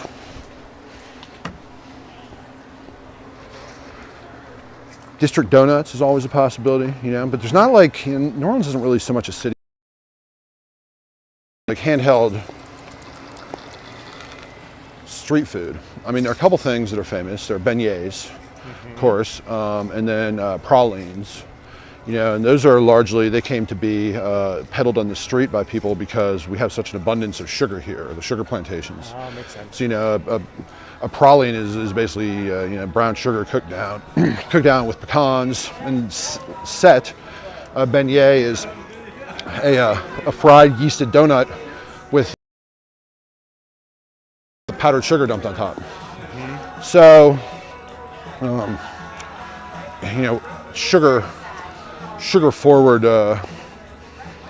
cuisine. So here's parasols. I think I remember. Very well may have. But it was the drink, I think, more than the eat, unfortunately. Probably. I mean, famous po' boy place. I have not certainly been here before yet, but it's highly, highly regarded, and has gone through, had some struggles with ownership of late, but I think they're back on stable footing and reopened. If you're in the area, come here for a po' boy. This is where you go for a po' boy? Around here, yeah, I would say so. Yeah. But it's closed right now, huh? No, they're open. They're open? Yeah, totally. It's so dark inside. I know. Well, because it's like a bar first. So I mean, we can pump our head in here. Should we? Yeah. Yeah. Well, I can leave you outside with the camera. Ooh. You can just hang out with people for a second. That'll be new and unique. And I'll go inside and I hand the conch shell to you. Cool. Yeah? Does that sound good? What should I order when I go in? Maybe a peacemaker. A peacemaker? I think so. I think that's a food item. Or, Okay. Oyster and shrimp, or fried oyster and roast beef, or fried oyster and shrimp, something like that. But yeah. Right, let me set you up in a good spot so you're going to have a little bit of light on you. Let me see where that's going to be. I think it's going to be on this side, isn't it? Yeah, sit down there. And it's pretty good. Okay. I have never done this before. Okay. So please don't tell any embarrassing stories about me or anything like that. I would never. And then I'll do this and that. And okay. Is that light enough for you guys to see them? Just keep Jason company, okay? Keep saying hi. And guys, you got to talk to him now, because if not, it's just like, now he doesn't have me. So please, please, please, just so you know, there's like depending upon where people are in the world, there's like a 30 to 60 second delay for some people. If like in Australia, it's a little bit of a lag, so sometimes they might be a little bit behind you. Gotcha. And there it is. All right, guys, goodbye. I'll see you later. Please do not. I'm a control freak on some things. Are you? Yeah. You don't mean it. No, I mean, I try not to be anymore. Good. But, that looks off that way. You sure? I don't know. Yeah, we went to Exeter together, Bill. We sure did. I'm class of 97. He's class of 96. This place is closed, right? Yeah. Thank you. Closed? Closed. Oh, I can't believe it. That's so sad. It's disappointing. Well, gosh, I guess COVID hours maybe. I know the other Parkway Po' Boys, my favorite, I shouldn't say my other favorite, had some wacky new hours. And, well, good. I guess Chris's control freak nature has been validated here. Validated? All right, let's keep going this way then. Okay. I mean, I trust you with a camera. I just imagine a lot of people I wouldn't trust with that. Yeah. Okay. Hey, Carrie. Hello to San Diego. San Diego. It means. No, I'm not going to say what it means. Really? It's a quote from Anchorman. It may not be appropriate. There you go. Yes. You know what?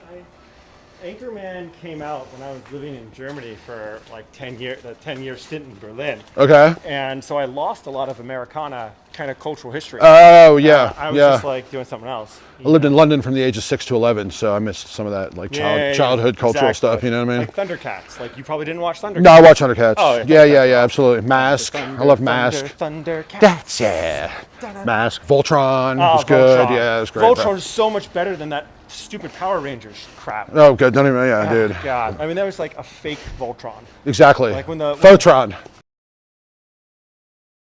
Photron. Exactly. Ooh, look at that. That's pretty cool. Little Pegasus. Yeah. Surprise Pegasus. So this is going to be the Irish Channel, of which I was speaking prior. Now you have across here, right? You have this place. So you have all these former little corner stores in New Orleans, kind of anchors of the neighborhood, that now have been turned into homes. But you can see the evidence that it used to be a storefront, obviously by just the doorfront. and or by the door. And you know, it's interesting because you're starting to see more of this come back in the city now, where there's like more of a specialization. Your neighborhood bakery at a corner, whereas before maybe you wouldn't see that. It just was like a grocery store culture. You know, one of the interesting results of this is that much of the city is zoned both residential and commercial, because you had, you know, on these corner stores where maybe the family would live upstairs. So for that reason, Hi, kitty cat. you know, Hi. look at that license plate. Oh, who's a good kitty? Speaking of Germany, Who's a good kitty? meow. Meow, meow, meow. I've had cats What do you think? 2 days in a row. What do you think, Chris? Schadenfreude. Schadenfreude. Yeah, Michaela, I'm sorry I didn't say goodnight to Michaela before when I saw you were going to bed. Thank you for staying up so late from Cologne and watching with us. Your absence Architectural. is felt when you're not there. Shannon says, "Kitty, I know, right? 2 nights in a row, Shannon. We're lucky as heck." Bill Reynolds says his best friend was class of 77 from Exeter. Nice. Or 77. He was class of 72 from Lawrenceville. Oh yeah, okay, yeah, So- sure, nice. I almost went to Lawrenceville. Paula suggests that maybe we try Mahoney's. Yeah, 'cause that's right up by my house, Chris. Asks if you could discuss the difference between Cajun and Creole cuisines. Well, that's a broad, you know, real broad topic, but I mean, really, fundamentally, I would say that Creole is like city cooking, whereas Cajun is country cooking. So Cajun is going to be more like the peasant cuisine, whereas Creole is going to be more of like, you know, kind of the gentrified cuisine. And hello. So, you know, Cajun, you're going to see like a lot more. Is this also sorry, is this part of the Yordi drop? Oh, Want a jello shot? I don't drink, but he might. Yes, you do. He doesn't drink. I don't drink no more, but he might. He wants one, I bet. I would have a jello shot. Sure. Yeah, Absolutely. See, house floats. Team Hamilton? I have. Yeah. Yes. What? I'm not throwing away my.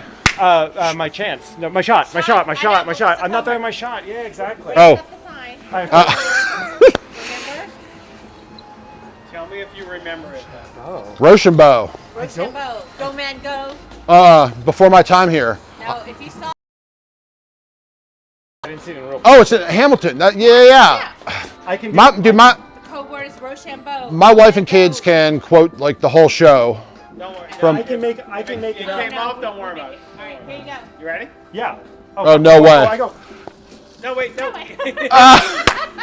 Dude, that's awesome. is It's so a socially distanced Guys, Jello shot. The Jello shot just came out here. Amazing. That's pretty cool. Yes, as he's live streaming. Stickers. Oh, so awesome. Thank you. So NoLa. right, there Thank you go. you. You guys rock. Happy St. Patrick's. I'm gonna take this in front of the camera so people can see that it Absolutely. that it happened. 'Cause we're live streaming. You guys just performed for Australia, Argentina, Thank Germany, you. a whole bunch of different places. Woo. And I'm gonna take a Jello shot for you guys on camera so you can do a little mukbang right now and see me actually eating some Jello shot. I'm jealous. I'm jealous, Oh my man. That's really, really good. Oh, it's awesome. Instead of vodka.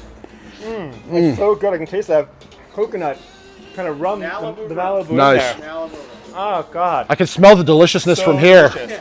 Yeah, right? Awesome. You say Thanks, y'all. my love's not a price Thank that you. you'll Thanks, never guys. to pay. You cry in your tears. See Oh, me go by. He's singing Hamilton. Why so sad? Quite well. Oh, hold on. Remember- Shh. I hear live music. Let's follow our ears to the live music, shall we? It's down there, right? It is, yeah, I think so, man. Let's go. Empty. Oh, it's so tasty. Yeah, come on, let's do this thing. We don't want to miss it. Oh no, I'm coming. We don't want to. Yeah, the music keeps on moving. Yeah, I saw Hamilton on TV, but I really fell in love with with some of the music, and of course it's amazing. But I learned that song, the "I'll Be Back" song, Uh-huh. and actually I was so inspired by Hamilton, I went to visit the graves So one of Hamilton's colleagues, and unfortunately died close to the end of the Revolutionary War, kind of needlessly, kind of threw his life away, maybe seeking glory. Did he throw away his shot? He threw away his shot. He threw away his shot. See, that's the problem. You're not supposed to throw your shot away. Can't throw away your shot. Yeah, I don't know if you knew that.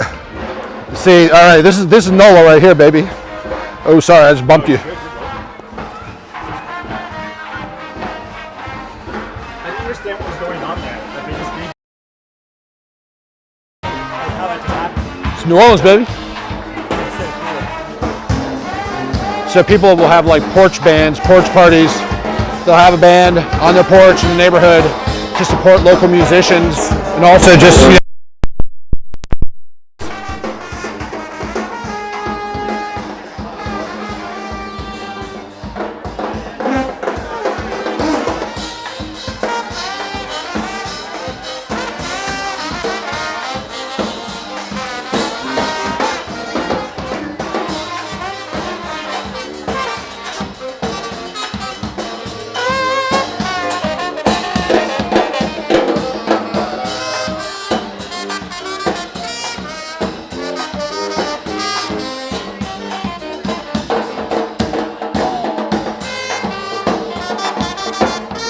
We're gonna slide down a little bit, lowering our sound level.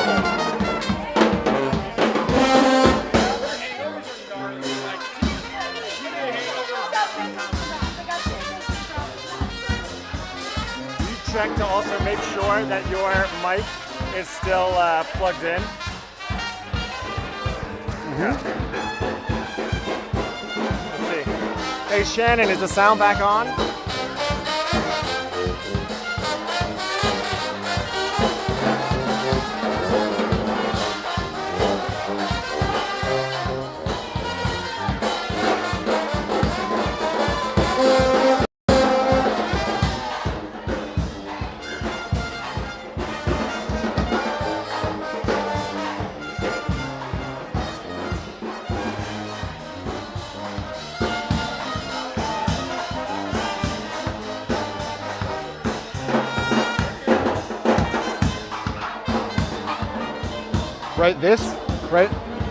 this random music, joy, people dancing in the streets. This is like New Orleans. This is not hyperbole. I'm not just blowing this up. Like, that's the thing, you know, you hear live music and you just follow your ear to it and you find people dancing in the streets randomly. Like, that's the beauty of life here, you know? And it You know? And the music's so good. Like, yeah, it's such a unique sound. Janelle asked, is this a residential neighborhood? Yeah, that's somebody's house. They're on the front porch of somebody's house. So people will just like have bands come on the front porch of their homes and like play a few sets. And people just come out and dance in the streets, like literally. Like you know, you watch those movies like the Blues Brothers, where it's like people are out dancing in the streets, and you're like, that doesn't happen, but it does in New Orleans. And it's kind of like when I went to boarding school. Talk a little bit quieter. The mic won't pick up that so well. So even though we think it's really loud. Okay, perfect. We're blowing our own sound. So when I went to boarding school with Chris, you know, to start every year, they'd have an assembly where they'd say, look, this is the kind of place where when you walk by someone on the path, you look them in the eye and you say hello, whether you know them or not. And I thought that's the most ridiculous thing I've ever heard in my life, because I grew up in New York City. But you walk around New Orleans and it's constantly people you've never seen before. You just say hi to them. Just, hey, you wave. I mean, it's just the culture here.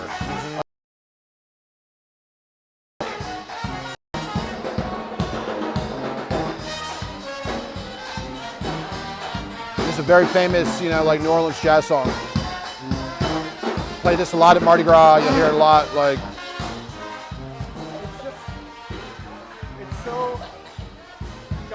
it's so the story that we need right now. yeah, right, exactly. You know? I mean, not to steal from Seth Meyers, but like it's just like that story, the story of New Orleans and community, and connection and supporting inside of a community, even strangers. But because we live near each other, we are a community. Now, you know, without having to know the person's name. Absolutely. Now, you know, that being said, Louisiana incarcerates a higher percentage of its population than any other place on earth. So, community, but it's also very broken, and there are a lot of like systemic and institutional flaws that, you know, hopefully will be addressed, over time. New Orleans is a very liberal place, but the rest of the state's very, very conservative. So there's kind of this constant tug of war between New Orleans and the people in the rest of the state. Right.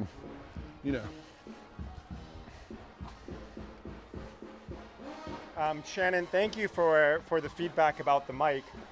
We learned something there. I haven't been in a situation where there's a full-on, band going at it before, and now we know kind of how close I can get and what I got to do to protect the sound level. So always so grateful for feedback from you guys technically.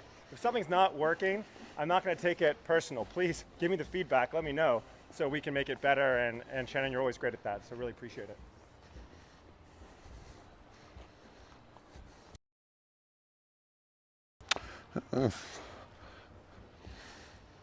So, It was awesome, man. We're about to cross the 2-hour threshold. perfect, man. Well, Never I would've think guessed. It feels like it's flown by. I agree. I mean, we'll wrap it up soon. I want to get up here to a couple more restaurants, Yeah, no, great. and then I think we can probably wrap it up there. I have a feeling that they'd follow us for as long as we were going to go, but eventually the boss at home is going to want you back, Correct. especially if she's dealing with the platoon of Platoon, young yes. people. Correct. Yes. There are a lot, last night there were none, they were all out, so Amelia felt the need to average us out to our 2 children each night of the weekend by having 4 tonight. And that's great. I've got my 25th coming up this year, and I'm helping Wow. with programming for union because we're not gathering together. Oh, for that it. sucks, man. Yeah, it kind of blows. That's but- really a shame. My first visit to Exeter was my dad's 25th reunion. Oh wow. Yeah. Oh, that's so cool. But I did a top 10 list, a la David Letterman style, of reasons why a virtual reunion is better than an in-person reunion. okay. And number 9 was good news. You can easily bring your kids to this one because you haven't been spending enough time with them lately. Exactly. I know. It's funny, you go from being like a fine dining chef to stay-at-home dad. It's quite the paradigm shift. Oh gosh. You go from always being right to always being wrong. Yeah, well. Yeah, well, it's worth it. So what my dad used to say to me was, he said, Chris, until you're 18, everything's my fault. But after that, it's your own goddamn fault. Well said. Well said. See, if you like musicians, please pay musicians. See these signs, and then it's one of these flowers again. So, Cool. this is the idea of trying to support, the musical culture in the city. Since this, like I said, this is the first weekend they've allowed live music. So everybody's coming back to life. Mm-hmm. Yeah. Very cool. Yeah. Oh, it's great. I really feel blessed that I'm here exactly at this time when we're getting people are up and running. I mean, the city feels like Yeah, I it's agree. spring. It's spring, not just in the crawfish. Yeah. And not just in the flowers. Oh my gosh. What are What is going on in this tree? It What- smells so beautiful. what are these? Oh, the smell. Some kind of citrus. Just look, nobody picked them. They all just fell on the ground. Yeah, is this, I guess it's an orange tree. Yeah, I guess so. Yeah. Yeah, these are orange blossoms. That's exactly what that smell is. That is orange blossom. Let's see. Yeah, smell that. Yeah, that's orange. We're blessed with great citrus in Louisiana. Yeah. Navel oranges, blood. Satsumas is a uniquely Louisiana citrus fruit. Small and delicious. Lots of people, you get to a point as a chef where people will show up and say, look, I have trash bags full of satsumas, please take them. That's awesome. Yeah, it's one of the pretty special. Bill says the nighttime camera is working really well. Feels like he's here with us. Bill was the one that taught me that getting up to around Beaufort is where you have this magic line. Anything north of Beaufort, South Carolina, you start to lose, you kind of cross this microclimate line. You still get citrus there, but north of that, Interesting. You're kind of at it. But, Okay. Yeah, That's really interesting. very informative. Yeah, totally.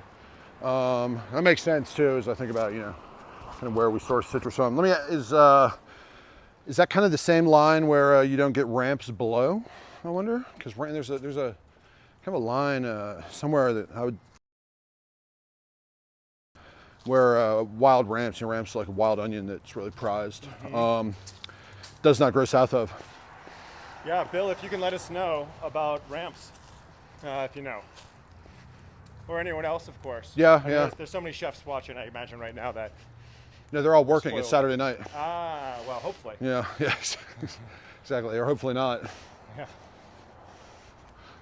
depending on. All those DoorDash orders. Yeah, that's true that. Yeah. God. So, okay, so we have this gentleman here in town.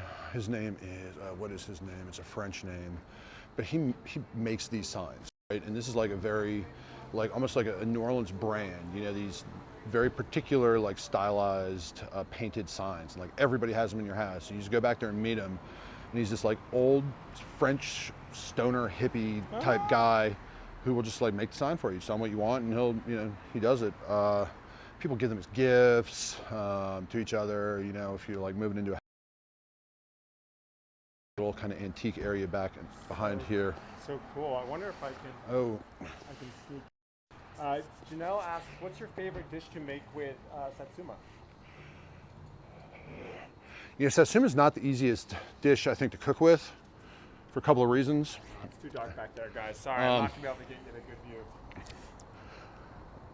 Like when I use an orange in a recipe, I like to cut supremes, which is, you know, kind of cut between the pith. Satsuma is hard to do that with, and the juice isn't super concentrated to cook with. So I like to reduce the juice like by like half or 2 to 3 times, and I like to reduce it down. And let's use it to flavor other things. So, you know, we used to do a crab cake at my restaurant made with a shrimp mousseline or shrimp mousse to bind it, and then I'd serve that with a sauce made from you know, it was like a hollandaise but made with heavily reduced satsuma juice. Here's District. Yeah, this is District Donuts. Before that is Stein's Deli, a well-loved establishment. Kind of, you know, This is Stein's Deli. yeah, New York, Philly style deli. We were talking about Stein's before, Yeah. All right, should we pull off the? We have a donut. Do you eat donuts? You know I do. Great. Well then. But it looks like they're sold out. You see, look at the shelf on top in there. Yeah. I think they're sold out of all the good ones. Well, we can still. Oh, is that their chocolate chip cookie? Ooh, yeah. Let's go do that. Do you want to? Should we film inside, or do you want to wait outside? I think you film inside. What? I think we film inside. All right, let's do it. Yeah.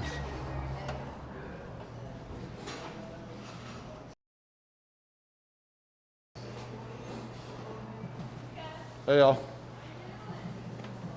All right. Yeah. As long as you got that cookie, you got.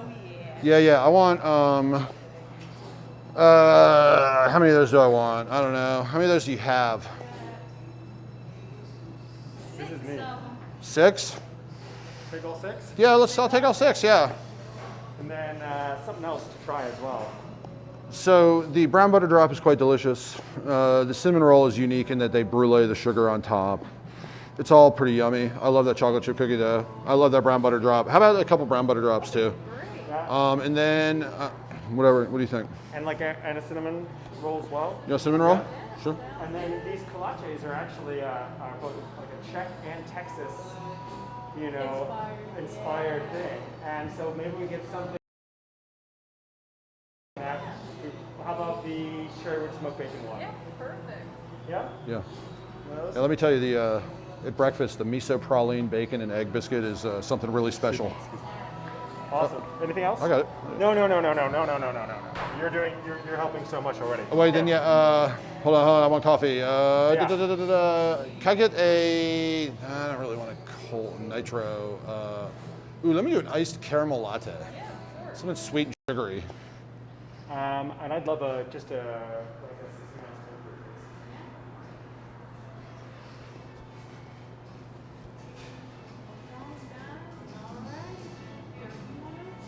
Sounds like a deal. Are you guys gonna sit down and eat, or you want to move? Well, I think we'll go outside. We'll go outside. Yeah. Probably, yeah. Yeah. So a couple of things, interesting Mardi Gras things that are interesting about Mardi Gras. So if you look up here, these shoes, right? Opinion, the best Mardi Gras parade, Carnival crew is the crew of muses. It's an all-female super crew, right? Which means it's of a certain size. Now each Mardi Gras crew has its own unique throws, right? Something that they oftentimes make that is unique to them. Muses makes these shoes up here, right? So each one of these, Chris is going to zoom in momentarily here. No, it's okay. Oh, I apologize. I'm doing bad camera work. I'm trying to do credit card See work. up top? Okay, so you can see, I mean, one of these is clearly a donut shoe that was made specifically for these guys, all the way in the right there. But I have a collection of these too. Like, I will literally chase a float down St. Charles Avenue, throwing women and children out of the way to get my hands on one of these Muses shoes. I think we have about like 10 to 12 of them. It's always the Thursday night before Mardi Gras is the Muses parade. It's the last parade of the night. They're usually like 3 to 4 per night. Floats are beautiful. The marching bands are the best in the city. It's really pretty awesome. Carrie asks, where's that again? We're at District, right? We're at District Donuts right now, Right. on the corner of basically Magazine and Jackson. Amber James says, hey, Chef Goodenough. Hey, Amber, miss you. How's that baby? I hope you're good. So District, there's this radio host here in town, Tom Fitzmaurice. He's a writer, and I was on a chef's roundtable years ago with the owners of District, and they came in with these donuts. I wasn't familiar with the place, and we kind of struck up a friendship then. And you know, been friends off and on for many years. They ate at my restaurant a lot. We talked about doing collaborations and stuff. He's watching. Oh, that's good. Cutie. You know he wants one of those donuts, Amber. Some in a box in case Awesome. Thank you. I could actually. Yeah. an extra collage. Oh, You're too thank you. It's very kind of you. I have little plasticware on the wall, and I'll bring your drinks out in a moment, okay? You're awesome. amazing. Thank you so much. Thanks for taking such good care of us. Oh, any milk inside the cold brew or just black? Just black's great. Thank you. Thank you.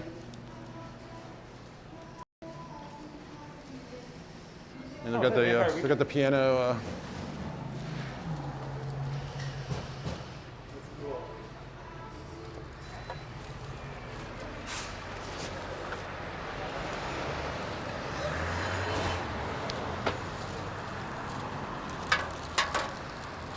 All right. Well, I'm going to put this down on this angle and see if we can't get us both in it and enjoy a little bit to eat. Oh. With me, guys, as I just adjust. Get this thing off my thumb.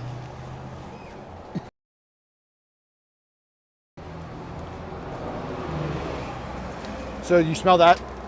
Yeah, That's the crawfish, yes. I just hit it. It just hit me in the nose. It's Deanie's across the street here, which I think their first presence was in the French Quarter, on the lakefront too, I believe. Okay. All right. So you can smell the cinnamon. You can see they brulee the top of this. So the special thing is when I say they brulee the top, I mean it's kind of like a creme brulee. They sprinkle cinnamon sugar on top and then hit it with a torch to cause this kind of like delicious caramelized goodness. I did not drop it. That would have been. Thank goodness. No. Yes. All right, let's start with the savory and then move to the sweet, right? Yeah, buddy. Smell the bacon right away. There's good quality bacon.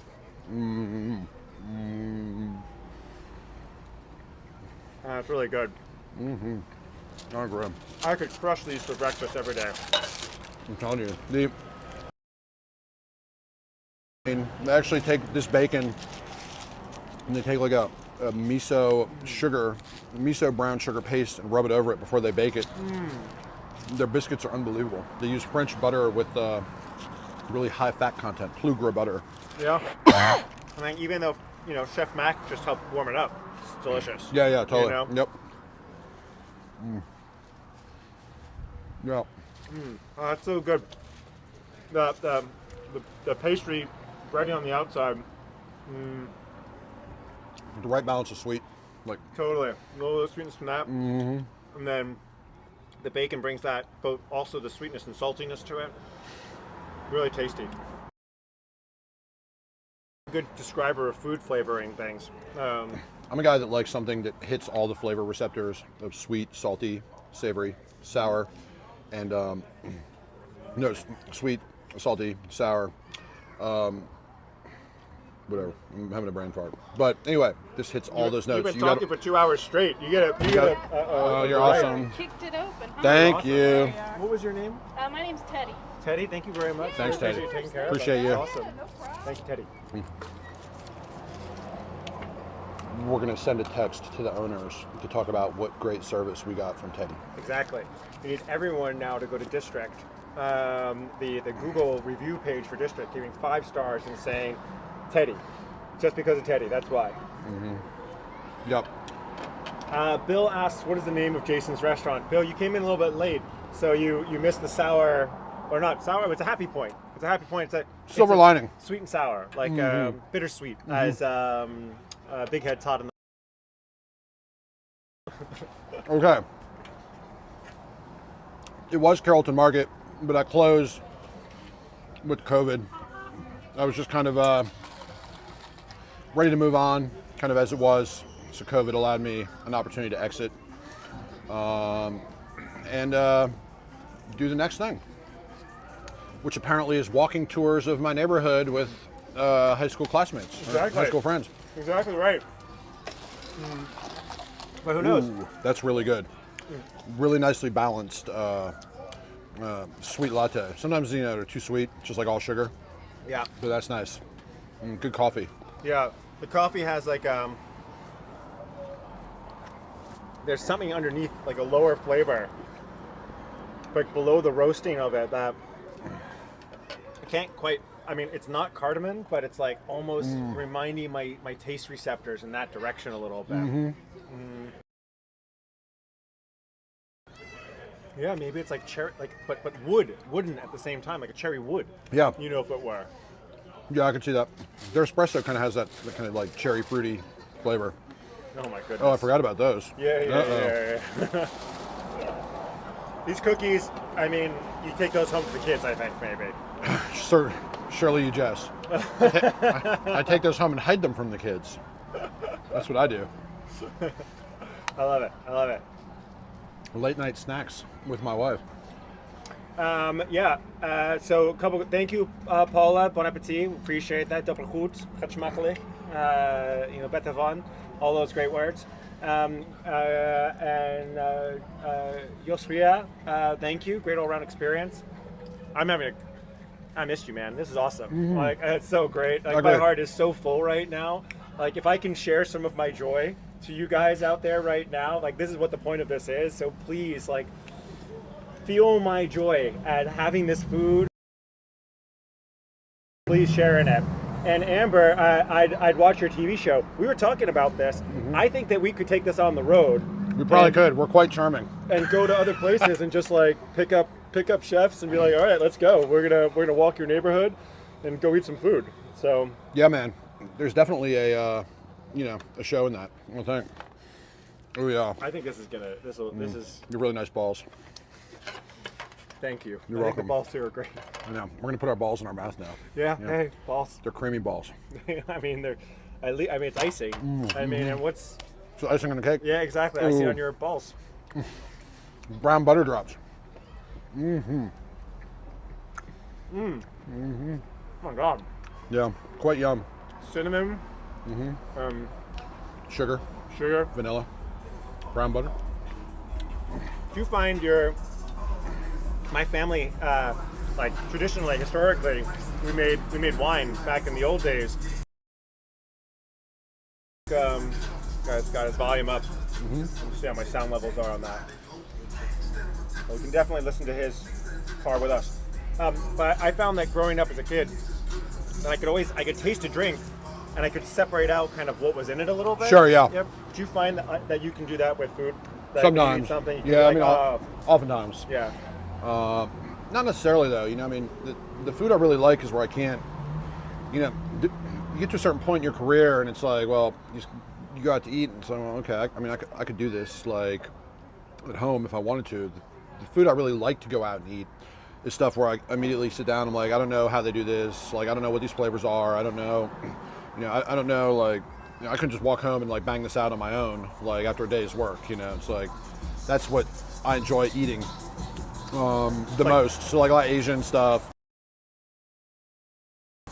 Right, that you just like taste so much, you eat so much, and I mean you eat like really good food all the time, and it's just like eventually you kind of develop it's like an immunity to it, like or a tolerance. If that makes sense. Wow, it's really interesting. So when I go out, I like That's like so fish sad. salt. It's terrible, actually. Yeah. It's like losing the ability to smell. Yeah. All of a sudden, like over time. I mean, certainly you can. I mean, you still have the ability to taste, but it's almost like for me, it's less interesting. I thrive on novelty. I change my menu all the time just to learn new things and do new things. So Yeah. I mean, that's part of it. Like, go out, eat something, and then try to figure out how to do it. Like, spend my time like diving into it, and then find a lot of satisfaction in that.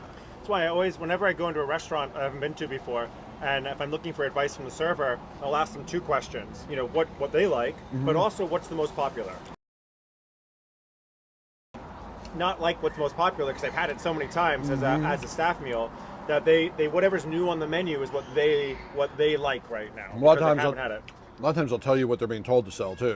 Right. Yeah. Yeah, they ask you tonight, guys, say this, like because we got too much of We it. got too much salmon. Yeah, exactly. We have Like, a couple days on that. Too much still. salmon, and we're closed for the next 2 days. Like, let's move the salmon. Like, Yeah, I love the salmon here. It's the best. Yeah. I'm gonna get a knife so we can slice that. I'll leave you with the crowd. Okay, sounds good.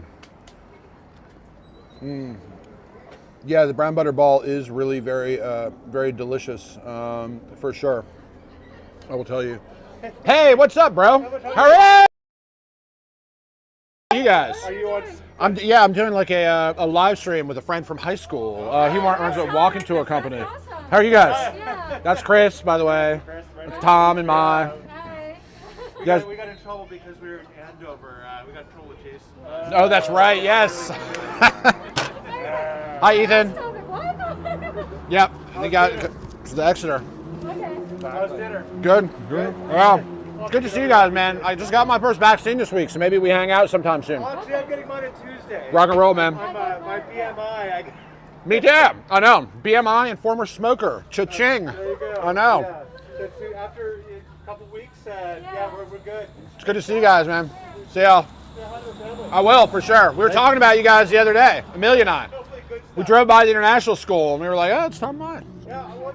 Sorry about the sound levels, guys. Yeah, man. He's not used to the mic right now. Good to see you guys. It might just be loud. Well, I'm always loud. It's what I'm known for. It's true. Yeah. Part of my charm.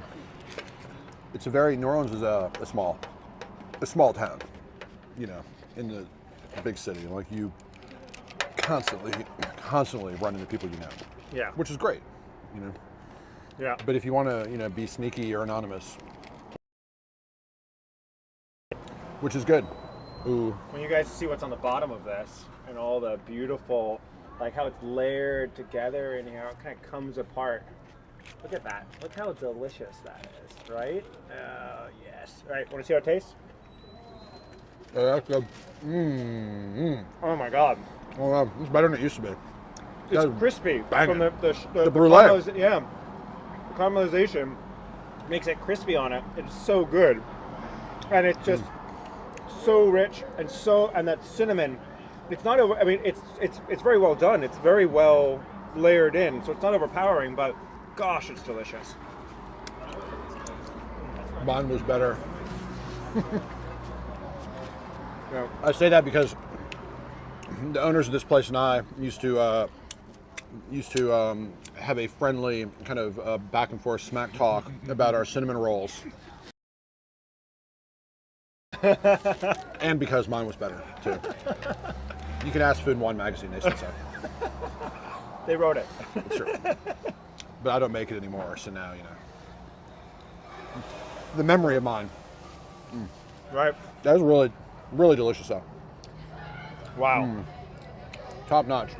when you were talking about before earlier on, when you said, you know, if you went to 2/3 of the Mardi Gras parades, I thought you were going to say you'd end up gaining 20 pounds or something, and gout. You know, you get like somewhere between diabetes and gout and like and the whole thing. And I can, gosh, I don't know. Yeah. You know, if I was hanging out with you, knowing where to eat, that would be a dangerous thing. Yeah, it's been good for me. I have really not eaten out much the last year in restaurants. It's probably been good for my health. Yeah. You know, although not working in restaurants is better for my health. There you go. There you go. Oh, that's really good. All right. Do you guys want to see us eat a cookie? Is this weird for you? I have no idea. We're trying something new here. We've never eaten on camera. Although last week, Shohei was doing a market tour in Kyoto, and he had some delicious scallops, like, you know, on the stick scallops. $4, 3 scallops, and it was just like so delicious looking. So we said, well, look, let's try it again. So, cookie time. Oh, I love that they have salt on there. Yes. Why is that so good? It's like Maldon sea salt. So it's like the flake. If you can see, they've got the flakes of sea salt on top, right? Which, you know, I think is just like the kicker. For me, you could take a mediocre chocolate chip cookie and put some. It's a better chocolate chip cookie. Right. There we go. Okay.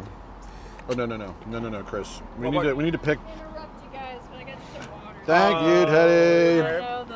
So We already told them all they have to go to Yes, go district to Google and shout you out with 5-star reviews. On Thank you. guys. You're awesome. Yeah. Thanks, We're really Teddy. grateful. For the road, It's awesome. 2 cheeseburger slide. Wow, thank I know it's a lot of sugar. you're very kind. Thank you. I think that I am here with the right person. I don't think I'm leaving this town. This is awesome. No one ever gives me free food unless I show up with a group of like 30 people. And then they're like, all right, we're gonna give you free food. But like, this is amazing. Chefs get a lot of free food. Usually, if people know who you are. Because you always want to, you know, when your friend comes in, you want to send them out an extra something as a token of appreciation for dining in your restaurant. You know? Yeah. Or, you know, I'm gonna have to have one of these right now. are those the sliders? Yeah. In there? Oh yeah. They're good, dude. Right? We gotta, I mean, I feel like we already had dinner from the Colquette before, I know. but And I you wanna save yours for later? have to eat dinner at home too at some point. It's true. You wanna take one home? What are you thinking? What do you want to do? no, we're gonna eat now. I'm gonna eat it. I'm gonna have one because this looks too good, guys. This is what just came out. What was So your what? wonderful name again? Teddy. Teddy. This is what Teddy just gave us. So, it is, by the way, district, as in we're in the Garden District, right?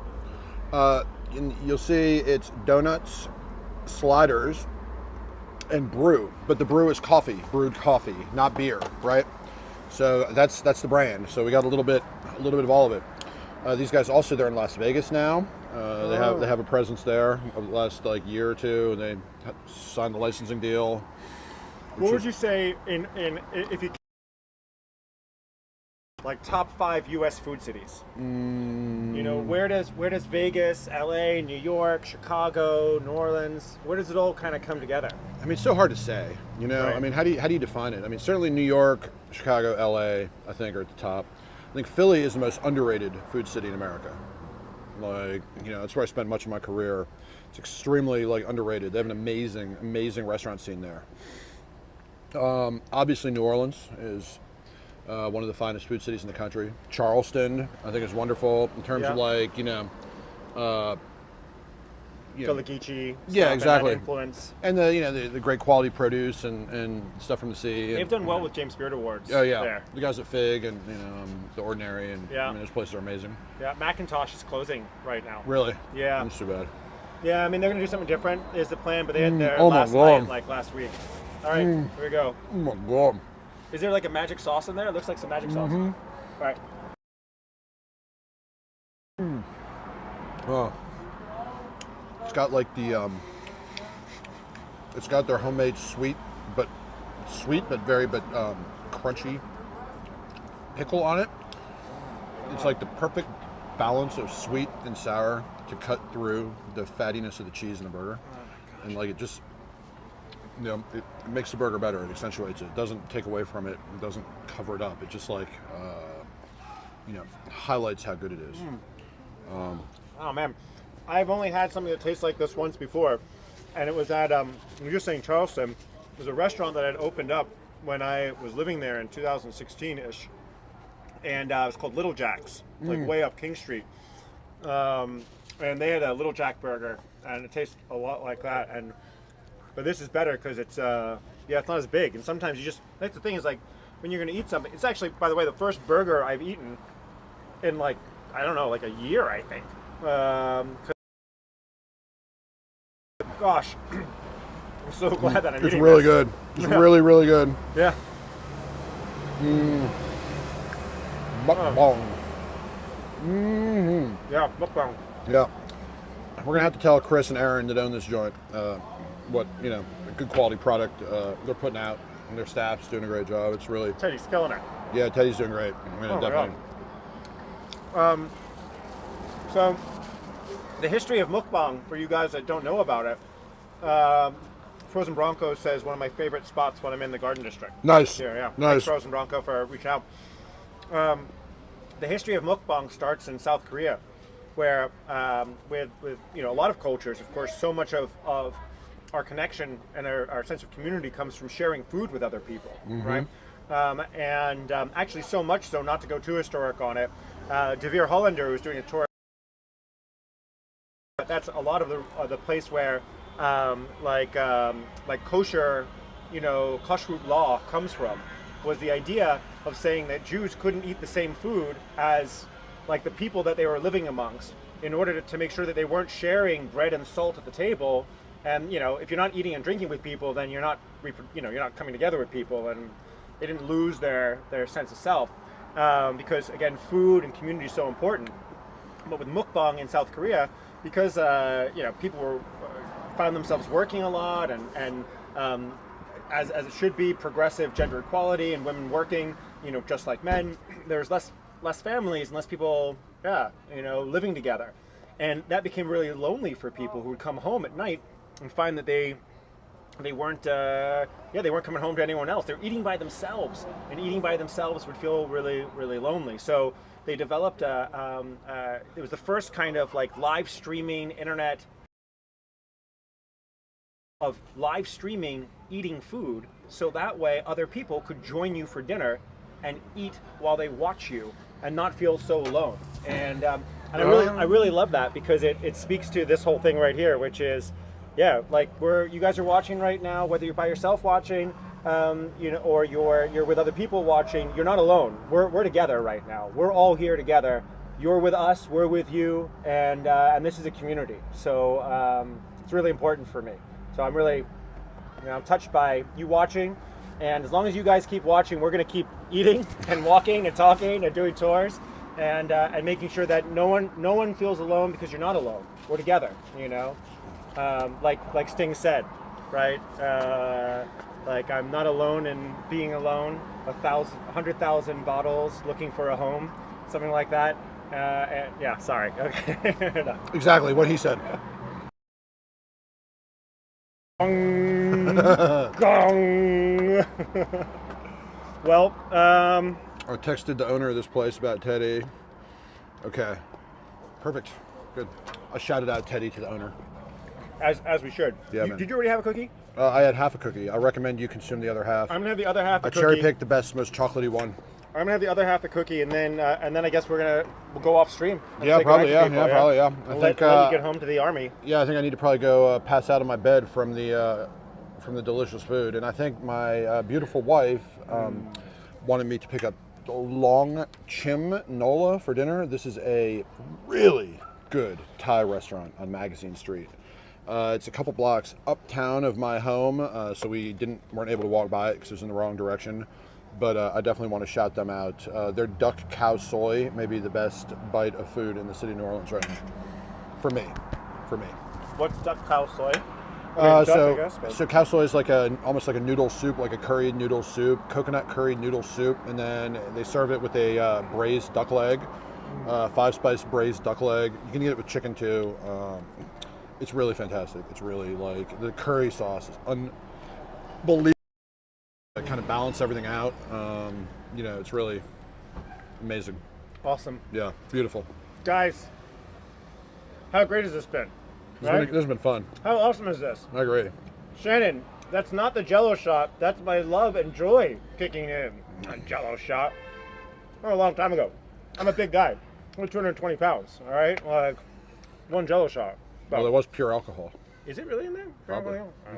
I do feel a little bit spacey, but I assume it was equal parts coconut rum and powdered Jello mix, plus refrigeration time. right. Well, But that's again the beauty of New Orleans. You get a free Jello shot, hear live music and dance in the street. You know, and then how is that possible? It's, you know, and it is. And the thing is, it's not out of the ordinary. Any of the stuff we came across today, it's not out of the ordinary. You hear a band, walk towards it. You might find one of the best, you know, high school marching bands in the country, like practicing in an empty football field. Gosh, I'm feeling the rush of the coffee and the sugar right now. It's great. Well, guys, you know where the donation button is in the top and the bottom. We haven't talked about it, but you know, we've been out. You can help support the food that we've consumed this evening, and Chef Jason's time to give us a walk around, which has been really awesome. I don't need to be compensated. Eating food in the company is compensation enough. So, Aw. yes. Aw. I'm so kind though. Yes. Well, The donations are appreciated. donations are appreciated. I mean, you can, if you want, you can just give a shout out to a charity that you want to give your donations to. I mean, you know, the Could be to charity, your children. the charity I've, the biggest charity of all. Yeah, Exeter. You know, the charity I've been supporting is Cafe Hope. Cafe Hope NoLa, I think .org is the site. I recently went viral online due to a response I sent to a customer who threatened to cancel me because I went viral. And I found this guy's spend history, and I said, all right, well, you know, if you want to do this, then I'm going to match your lifetime spend at my restaurant and donate to Cafe Hope. And then I started an online campaign to get other people to match. And long story short, we raised about $15,000. They teach life and culinary skills to at-risk youth. I think at-risk is actually the wrong term now, but I'm a little out of touch. You're working hard to be in touch. Yes, so. but on the West Bank of New Orleans, they do a great thing. I mean, it can be, you know, as basic as opening a bank account and getting a driver's license, Yeah. all the way up to like basic culinary skills. And I've been pretty involved for a few years. Yeah. Shall we say that's where the proceeds from any donations tonight? Yeah, I would definitely donate. Yeah, well, any donations we will direct to Cafe Hope. Right. Well, as you guys know, the In full. guide leader for every tour that we do always takes, the content creator takes end up donating, but this time Jason's not going to take it. He's going to instead donate it to Cafe Hope. Yep. That's awesome. Absolutely. Thank It's you, a brother. pleasure, man. Thank you. It's my pleasure. Thank you. Awesome. I can't wait till the next time. Agreed. Maybe we take it on the road. Yeah. We explore some other stuff. Yeah, go to my Mississippi Dells. Oh, God, yeah. No, that'd be awesome. Yeah, it'd be really neat. Oh gosh, now I gotta go eat some crawfish. I mean, I'm so stuffed I can't do that now, but tomorrow for sure. Would you do me the great honor of seeing that button right up there where my finger is, where it says end? Yes. If you do that, it'll end the broadcast. Rock and roll. So, guys, great time today. Come back tomorrow. We're gonna be doing a historic architecture walk with Katrina from New Orleans Architecture Tours, which is going to go to the Garden District. She's probably watching right now and seeing where we went to make sure that we don't go back down the same streets. And we won't be eating food on it, but we will be exploring the beautiful neighborhoods during the day. Awesome. As well. And, yeah. Sounds amazing. Great. Oh, Lorraine Musha. Hello, Lorraine. That's my 95-year-old grandmother. Wow. Good job tuning in, Lorraine. 5-year-old. It's amazing. Grandmother. Bravo. Love you. Love you guys. All Thanks, right. y'all. Mwah. Cheers. Ciao. Bye-bye.